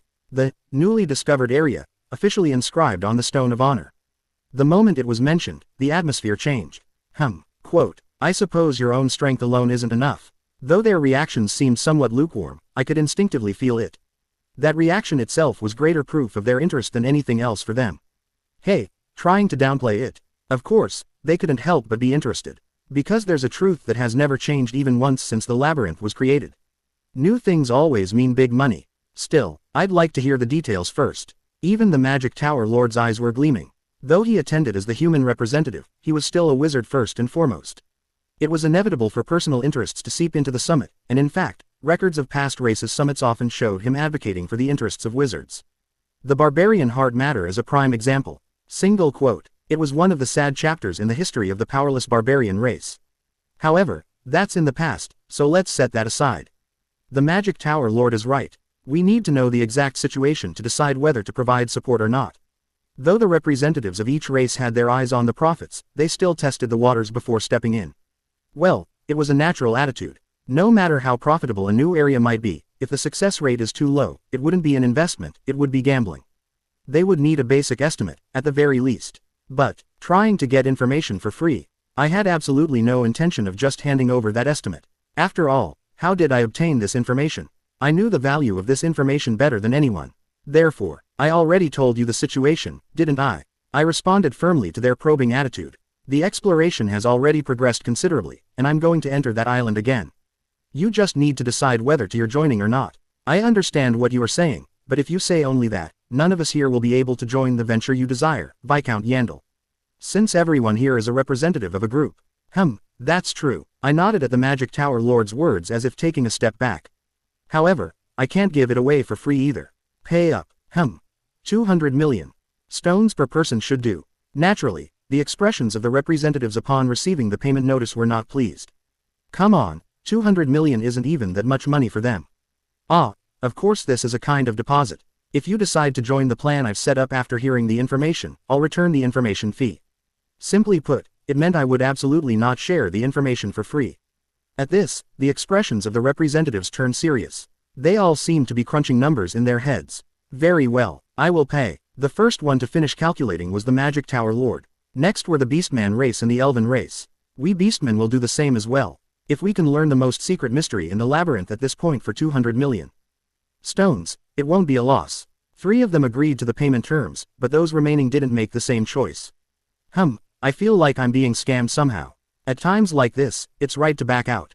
The dwarf chief, a typical narrow-minded type, rejected the terms, and next was Mr. Dragon. Unfortunately, we Dragonians will also pass. Unless it's an internal matter of our race, I don't have much authority to compel the others. Mr. Dragon's refusal was expected. The Dragonians aren't that serious about labyrinth exploration to begin with. He probably waited until the very end to express his refusal out of consideration for me. Because he didn't want to ruin my sales pitch. Good, then the 3 of you stay after the summit ends. Since there are outsiders present now, we'll have a proper discussion then. Well now, it feels like we're being openly excluded, doesn't it? The dwarf chief grumbled, but I didn't give him any scraps and simply ignored him. Kids with no friends are usually the only ones who don't know the reason why. The race's summit, which had lasted half a day, came to an end. It was exceptionally quick compared to past conferences. Well, it was a case of the sideshow overshadowing the main event. A common interest more important than the summit itself had arisen this time. Everyone had tacitly agreed to wrap things up quickly. Everyone is blinded by greed. As I see it, you're all just going to throw your money away. The dwarf chief, who had rejected the terms, tried to claim a mental victory, but those who agreed to the terms didn't show any particular reaction. Maybe that's why, being allowed to join in the first place. It's obviously going to be dangerous. To waste the lives of precious kin in such a place. Quote, the dwarf chief had now gone beyond simply, those grapes must be sour. 2. Those grapes must be poisonous, and at this, the expressions of the other representatives also soured slightly. Not because they were persuaded by his words. After all, when everyone's bought stock in the one guy who didn't keep shouting, that stock is going to crash, who would have anything nice to say to him? Well, I find it difficult to agree with that. While it's difficult to say our Magic Tower has a good relationship with Viscount Yandel and the Barbarians, but this is a separate matter. Separate, yes, I've never heard even rumors of Viscount Yandel backstabbing someone for profit. It is highly likely that he will move in a direction where everyone benefits. A truly wizard-like logical answer. Hearing this, Karlstein family head also chimed in. TCH, that part is certainly trustworthy. Though his relationships with women seem messy. Although his tone sounded slightly disapproving, the content was undoubtedly defending me. Dumoka, when it comes to the labyrinth, no one can deny the achievements Viscount Yandel has made. As the finishing touch, when even the pointy ears who dislikes me to a suspicious degree made a remark that seemed to acknowledge my abilities, the dwarf chief left the summit with an expression that was like a rotten, shriveled peanut. And, well then, I suppose I should take my leave now as well. Soon after, Mr. Dragon also left, leaving only those who had agreed to the terms. Now then, hurry up and tell us. You even took promissory notes in our names, didn't you? Receiving the advance payment by check does bother me a bit. But these people have reputations to uphold, so surely there won't be any problems, right?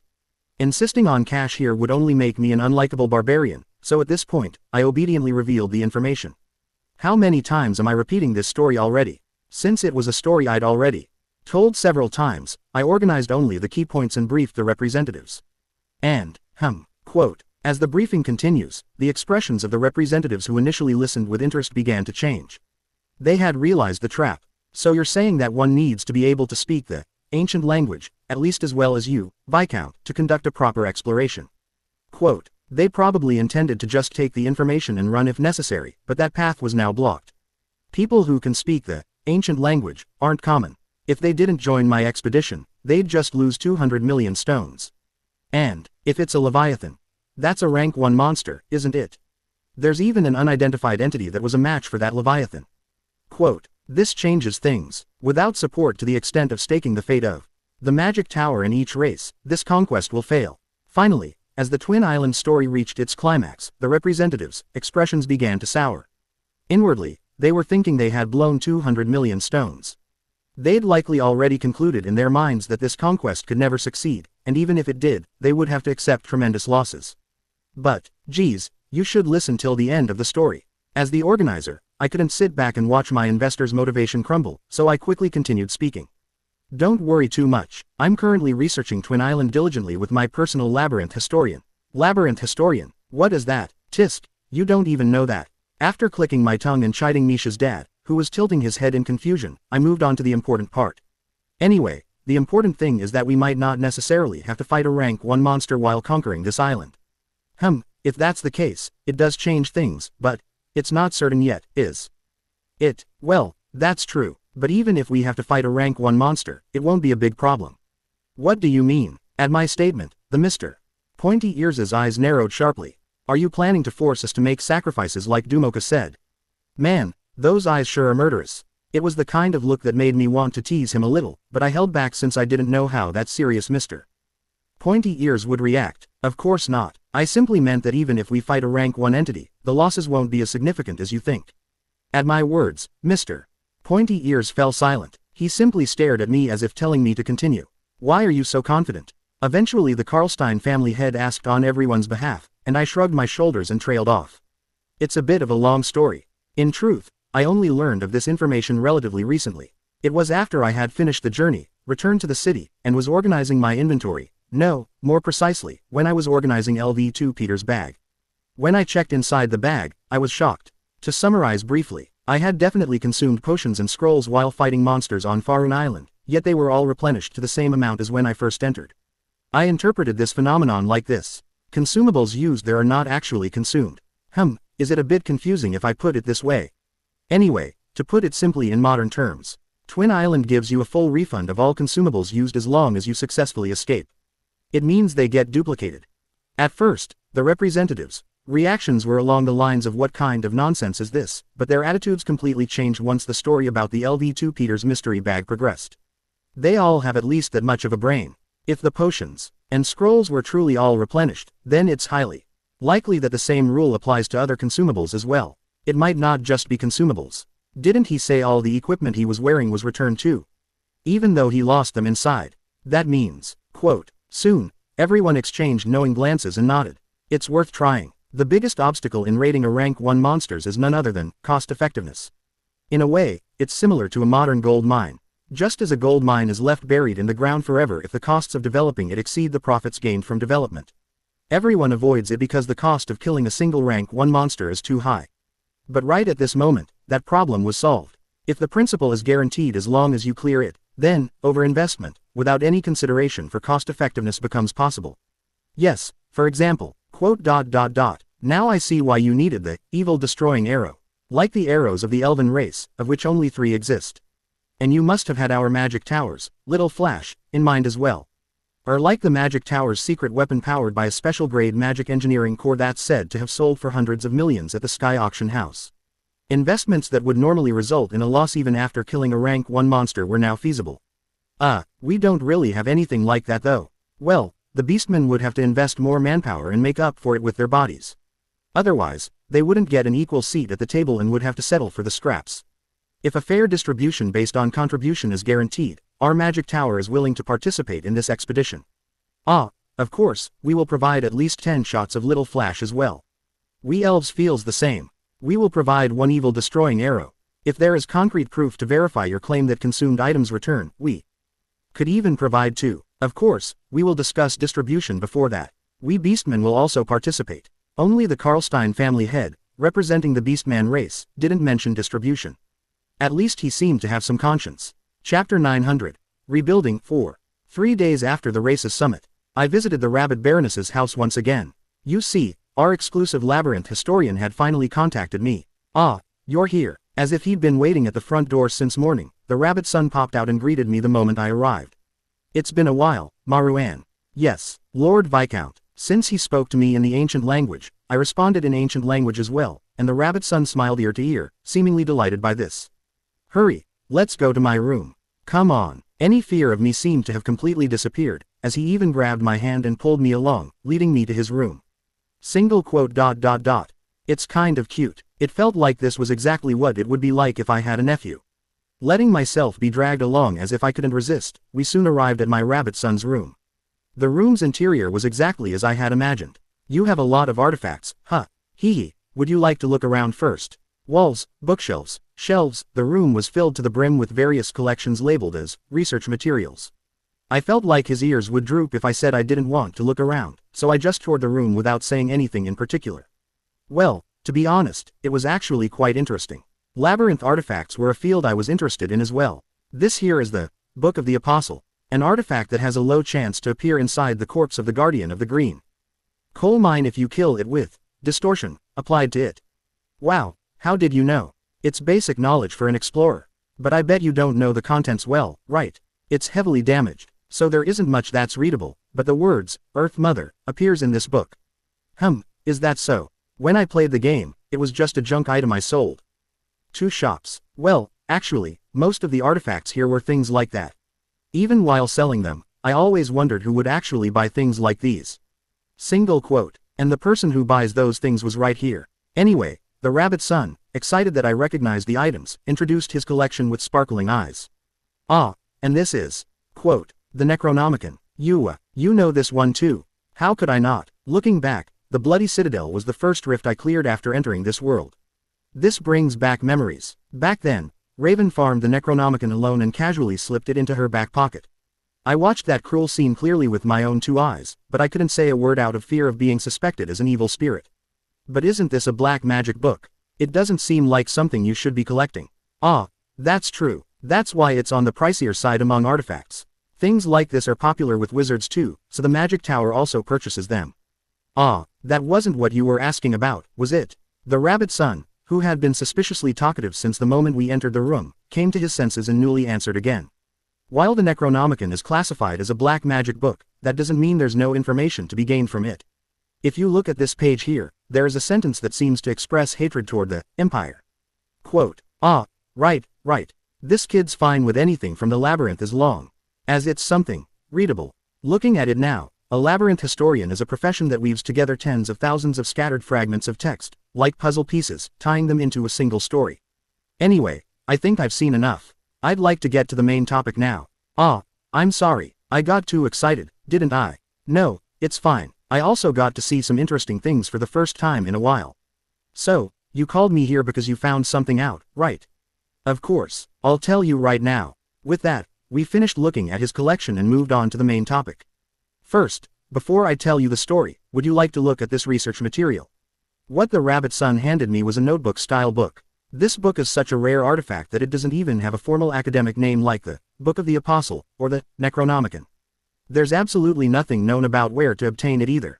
I happened to find it at the free market while looking for books written in the ancient language. Ah, it's such a shame. If only I knew who the seller was, I could have found out where it was obtained.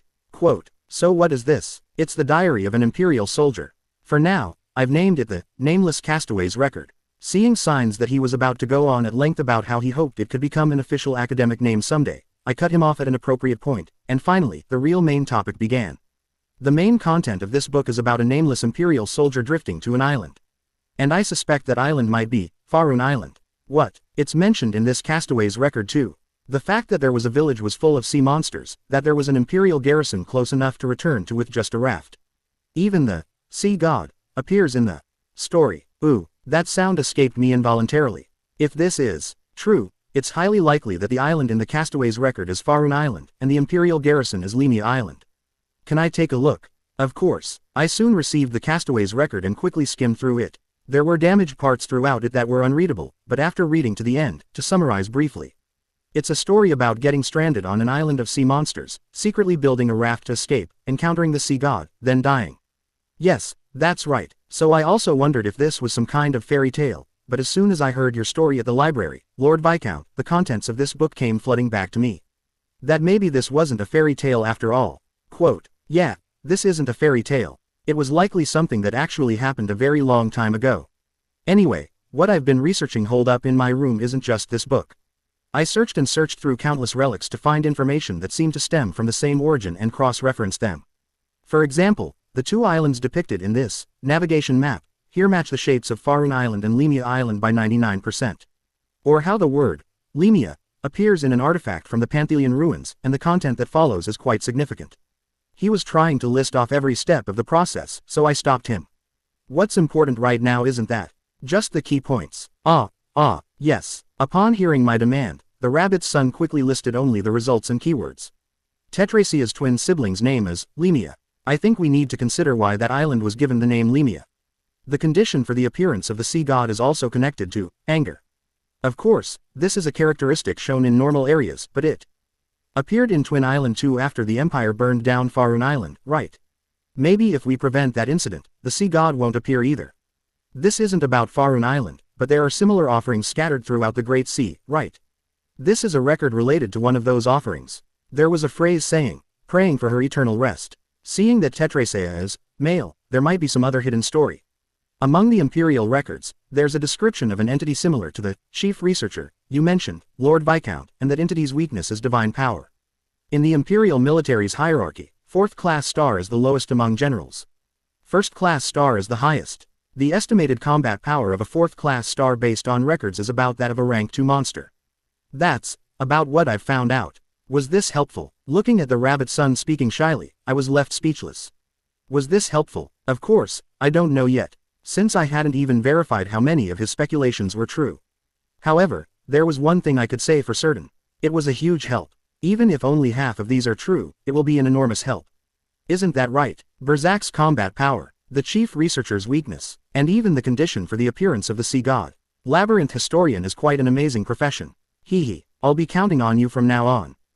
From now on. Geez, you tempt someone perfectly sane to the point of driving them crazy, and now you're playing dumb. From now on, you're my exclusive labyrinth historian. If you want, I'll give you a position in my clan too. In the Anabata clan. Don't want to. From now on, you'll be the first to see and research the artifacts I find in the labyrinth. Oh, of course I want to. Please let me. I'll be your exclusive labyrinth historian, Lord Viscount. I gained a new comrade. Time continued to flow quickly after that. We beastmen have decided to provide all the scrolls and consumables needed for the conquest. With this much, we can surely claim a fair share. Closing square bracket. These are resources that will return once the conquest succeeds. Isn't it a bit much to claim a share with just that? The elves are providing an evil destroying arrow, and our magic tower plans to provide little flash as well. Opening square bracket, closing square bracket. Every day, I formed a raid party, together with the elves, beastmen, and the magic tower, and conducted distribution negotiations. So this is the Yandel Viscount house. Amazing, Bjorn. When construction started it was a baron's house, but now that it's finished it's a viscount's house. Closing square bracket. I also stopped by the nearly completed Yandel Viscount house for a quick tour. Viscount Yandel, why have you only come now? Feeling a sense of guilt after seeing the mansion, I also attended a meeting held by Melbeth, the Alliance of Non-Human Nobles. At least you kept your promise. That you'd come back soon. I also stopped by the Dragonian Holy Land and reassured the little dragon through written conversation, telling her not to worry too much even though I hadn't found anything yet. Also, I tried to buy a decent item that appeared on the exchange, but the deal fell through midway because the seller changed their mind. Is it next week already? Before I knew it, only a few days remained until the labyrinth opened again. I visited the royal capital. It was because I received an invitation from someone I'd almost forgotten about lately due to having so much on my mind. The King's Knight, Astaroth Baron. I'm already so busy I could die. The fact that you called me all the way here must mean a decision has been made, right? Yes, discussions with the Prime Minister have already concluded. I'm handing over the Ministry of Security to you. Take this letter of appointment to the Ministry of Security and your predecessor will handle the handover. You handle things neatly, If I may offer some advice, it will make things easier for you if you find a suitable proxy and entrust them with the main duties. Like how the king did with you. Though said jokingly, Astaroth didn't respond. It seemed my carelessly tossed stone had hit a nerve. Anyway, don't worry about that. I intended to do that from the start. I've already selected a proxy too. Who is it? I should go meet her while I'm here. She hasn't given me a definitive answer yet. As I shrugged and spoke, Astaroth realized who I was talking about and nodded. Haran Savvy, that woman. She's smart, so not a bad choice. I think so too, but it's a bit surprising. I didn't know the two of you were that close. I glossed over that part with an improvised excuse. Our goals simply happened to align. The evil spirit incorporation policy was also a long-held wish that Viscountess Peprock wanted to achieve. I see, so you used that as bait. Then I'm less worried. If she has the loyalty to stay by her unconscious lady's side every day, she won't betray you. Yes, that's right. Fortunately, Astaroth didn't seem to have any suspicion about my improvised excuse, and with that, the conversation was over. Afterward, I headed to the room where Ragna was. Naturally, Ragna was still unconscious, and only Hyunbyul, who had been keeping watch over her, closed her book and stood up to greet me. Is it because you have business? You really came right away this time. Ah, I guess not right away. Since the labyrinth is about to open again. Consider what this place is. I can't just come here whenever I want, so try to understand. Well, fine, I guess I have to understand. Soon I slid into the seat next to Hyunbyul, and spoke as if tossing out the words. I've taken over the Ministry of Security. Wow, you actually pulled it off. So what about you? Have you made your decision? Like a true barbarian, I cut straight to the point, but that didn't mean I wasn't nervous. If Hyunbyul shook her head here, my plans going forward would be considerably derailed. Swish. Soon after, Hyunbyul got up from her seat and approached the bed where Ragna lay. Then she stood there for a long while, looking down at Ragna lying there with her eyes peacefully closed. What on earth was she thinking right now? All I could know was the final result, not the process that led to it. I'll be back. Right, so it's a yes. As I was internally breathing a sigh of relief, Hyunbyul tossed me a small backpack that had been leaning against the bed. What, does she want me to carry it? It's not even that heavy though. Quote, stop talking and carry it. It's heavy for me. I don't know if you realize this, but this is a form of barbarian discrimination. If you keep that up, I won't go. Okay. Fine, I'll carry it. I said, shoving the backpack into my subspace, and Hyunbyul frowned. But perhaps she couldn't find anything to say to it. What are you doing? Aren't you coming? Hyunbyul took the lead and headed for the door. We're going to stop by the Ministry of Security right away today. Since I've decided to do this, I have no intention of doing it half-heartedly. Man, I gotta say, she really is reliable. Chapter 901. Rebuilding 5. After leaving the Royal Palace, we headed straight to the Ministry of Security in Kamalby as Hyunbyul had requested. It was an institution that once boasted great prestige, but as core missions like infiltration, espionage, and covert operations were transferred to independent agencies, it became an ill-fated institution with nothing much to do now besides evil spirit hunting. However, even though its limbs had been torn off, the Ministry of Security remained imprinted in the minds of ordinary citizens as an object of fear. Your predecessor, no, the person who will soon become your predecessor seems to want it that way. Why? Because if people don't fear the Ministry of Security, they can't be controlled. You've met the evil spirit hunters, right? I have. Then you'd know. Their title sounds grand, but they weren't particularly strong, right? That was certainly true. Although it was a surprise attack, I could have beaten those evil spirit hunters even back in my bare-bones barbarian days. It's the inevitable weak point of the Ministry of Security.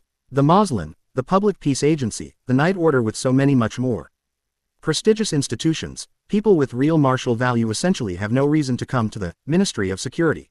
So you're saying there are no night-level personnel at all? There probably are some. It's the perfect place for those who've been demoted after losing political battles, after all. Quote, so this is what the Ministry of Security really was. No wonder they handed it over to me when I asked. If I'd asked for something like the Public Peace Agency, they never would have given it to me. Since that position actually held tremendous real power. You've probably seen it at least once, right? Adults scaring crying children by saying that evil spirit hunters will take them away. I've seen that. Only then did I realize. The Ministry of Security was the boogeyman. Well then, shall we go inside? Before long, we arrived at the Ministry of Security building and slowly stepped inside. We found ourselves in the lobby, but the atmosphere was different from other institutions right from the start. For one, there was only a single person stationed at the lobby desk. Well, given the nature of the institution, it wasn't a place meant to receive guests, so it wasn't that strange, but what brings you here? Wait, why does the receptionist look so depressed? Was he demoted and stuck here? I am Viscount Bjorn Yandel. I have business with the director, so hurry and guide me to him. Yes, the receptionist showed no change in expression even after hearing my name. Not because he was some hardened veteran agent, but simply because he seemed to have no motivation for life itself. You may enter. After guiding us to the top floor, the receptionist gave only a perfunctory bow with his head before returning to his post, and while we let out a hollow laugh at his complete lack of interest, we entered the director's office. You've come earlier than expected. I've already heard that Viscount Yandel would be my successor. My predecessor's gaze as he looked at me was quite peculiar. It seemed filled with emptiness, yet also held a hint of relief. May I ask you one thing? Go ahead. Why did you choose this place? Someone like you, Viscount Yandel, could have obtained a position at a better institution. Quote, well, not necessarily. Those important institutions wouldn't hand over their positions willingly in the first place, and even if I forced my way in, I'd only deal with troublesome matters. I see, that does make some sense. But what happens to you now? Are you being transferred to another institution? At first, I thought that would be the case too, but I was just given a temporary suspension from my position. Since it's unlikely anyone will call for me again, it's effectively a dismissal. My goodness, that's unfortunate. I tried to probe the director's inner thoughts by prodding him a bit, but surprisingly, he showed little reaction. So, I plan to submit my retirement application as soon as the handover is complete. Fortunately, I've been told I'll receive a pension. At least I won't have to worry about taxes, so from now on I plan to take it easy and relax. Good for you. That's the happiest kind of life. Haha, perhaps so. The director laughed it off, but I meant it sincerely. A life where you have a house with a kitchen, can receive treatment when sick, and from age 50 can stop working and live comfortably raising 3 dogs or so. That was actually my original goal. Anyway, there's really nothing much to hand over regarding the work itself. I already organized everything into documents as soon as I heard the news. I have no ill intentions of making things difficult for my successor. I've diligently written down everything necessary for the job, so if you just familiarize yourself with this properly, you shouldn't face any issues with the work. As that's so, I've also already packed my things. I've spent over 20 years in this room, but there isn't much to take with me as it turns out. Quote, in any case, if you have any questions or anything you're unsure about, come find me. Until my retirement application is processed, I'll diligently answer anything. Oh, and this is a gift. With those words, the director picked up his nameplate and put it in his bag, then placed a new one on the desk. Ministry of Security Director, Bjorn Yandel. Seeing it like this, it is kind of cool. To think I'd become the master of the evil spirit hunter headquarters. Well then, quote, as the director gathered his belongings and left the director's office, Hyunbyul began to move as well. Oh, the chair is pretty decent, isn't it? Looks like they spent some money on it. Hyunbyul immediately sat in the director's seat and began reading through the documents organized in front of her. Seems he was telling the truth about not having any ill intentions. This is incredibly detailed. There are even tips for handling practical work. Hyunbyul continued reading the documents for quite a while, and feeling somewhat bored, I left the director's office and toured the building. 4 floors above ground, 4 floors below ground. The Ministry of Security was a building with a total of 8 floors, and there was less to see than I expected. Perhaps because operations had been halted after news of the handover was delivered, even the underground prison that should have been filled with evil spirits was completely empty. The employees I encountered during my tour of the building didn't have any liveliness in their eyes either. Okay, I'm done familiarizing myself. Already. The basic framework is similar in any organization. If there's something I don't know, I can just look at it again later. So what are you reading now? The employee roster. After checking the personnel evaluations, I'm going to pick the most competent looking person and put them in as adjutant. I absolutely hate troublesome work. I couldn't help but be shocked. Hyunbyul, whom I'd chosen as my proxy, was going to pick an adjutant to dump work on. A subcontract of a subcontract of a subcontract. What? Haran savvy. Stop that terrible absurdity right now. Subcontracting only breeds more subcontracting and does nothing to benefit the world. What are you even saying? Do you want me to quit? Who looks most competent? Right, whatever, as long as it makes my life easier, it's fine. The first administrative order Hyunbyul gave as the Ministry of Security's number 2 was for an inauguration ceremony. Well, calling it an inauguration ceremony was a stretch. It was just gathering all the employees currently at work to the backyard for a greeting, but still. As instructed, I introduced Hyunbyul to the employees and then created a new position called Acting Director, and bestowed it upon her. Even up to this point, the employees showed little reaction. They just looked at me with a feeling like I was nothing more than a figurehead and Hyunbyul would be handling all the actual work. But, isn't it pathetic? Quote. I'm talking about yourselves, wasting away your years without motivation in a workplace where you find no sense of accomplishment. Hyunbyul's performance began immediately. Having taken office as Acting Director, Hyunbyul continued with a speech that bordered on personal insult, mercilessly poking the employees' sore spots, until one employee couldn't stand it anymore and pushed back. So what exactly are you trying to say? Money. Pardon, if you're going to do pathetic work anyway, shouldn't you at least earn proper money to make it worthwhile? The entire staff was stunned by such an unpredictable, unconventional statement. And Hyunbyul didn't miss that moment. 200% salary increase. Quote. Performance bonuses based on results and paid annual leave. Quote. Staff expansion. Construction of an employee cafeteria. Full reimbursement of transportation expenses. 100% bonus upon marriage. Hyunbyul's words continued. The employees who had been standing there blankly came to their senses and frowned. Do you think that's possible? Our Ministry of Security doesn't have that kind of money. Yes, we don't, because you all are pathetically doing only what you're told without any motivation. I can't stand these insults any longer. That is why I am going to change you all. You will work so incredibly well that even that stingy administrative office will have no choice but to give us a bigger budget. There's no way that's possible. Quote, are you admitting that you can never change your pathetic self? Quote, if not, is there any reason to get angry? Because you believe the promise won't be kept. If so, do not worry. Viscount Yandel will make sure you get the promised money, even if he has to pay out of his own pocket. I don't really want to do that. I wanted to intervene and say something, but I just shut my mouth at Hyunbyul's sharp gaze. Lord Viscount will, well, if it's him. Quote, but why would he go that far for us? Quote, as expected, when she said I would pay out of my own pocket, the employees began to waver significantly.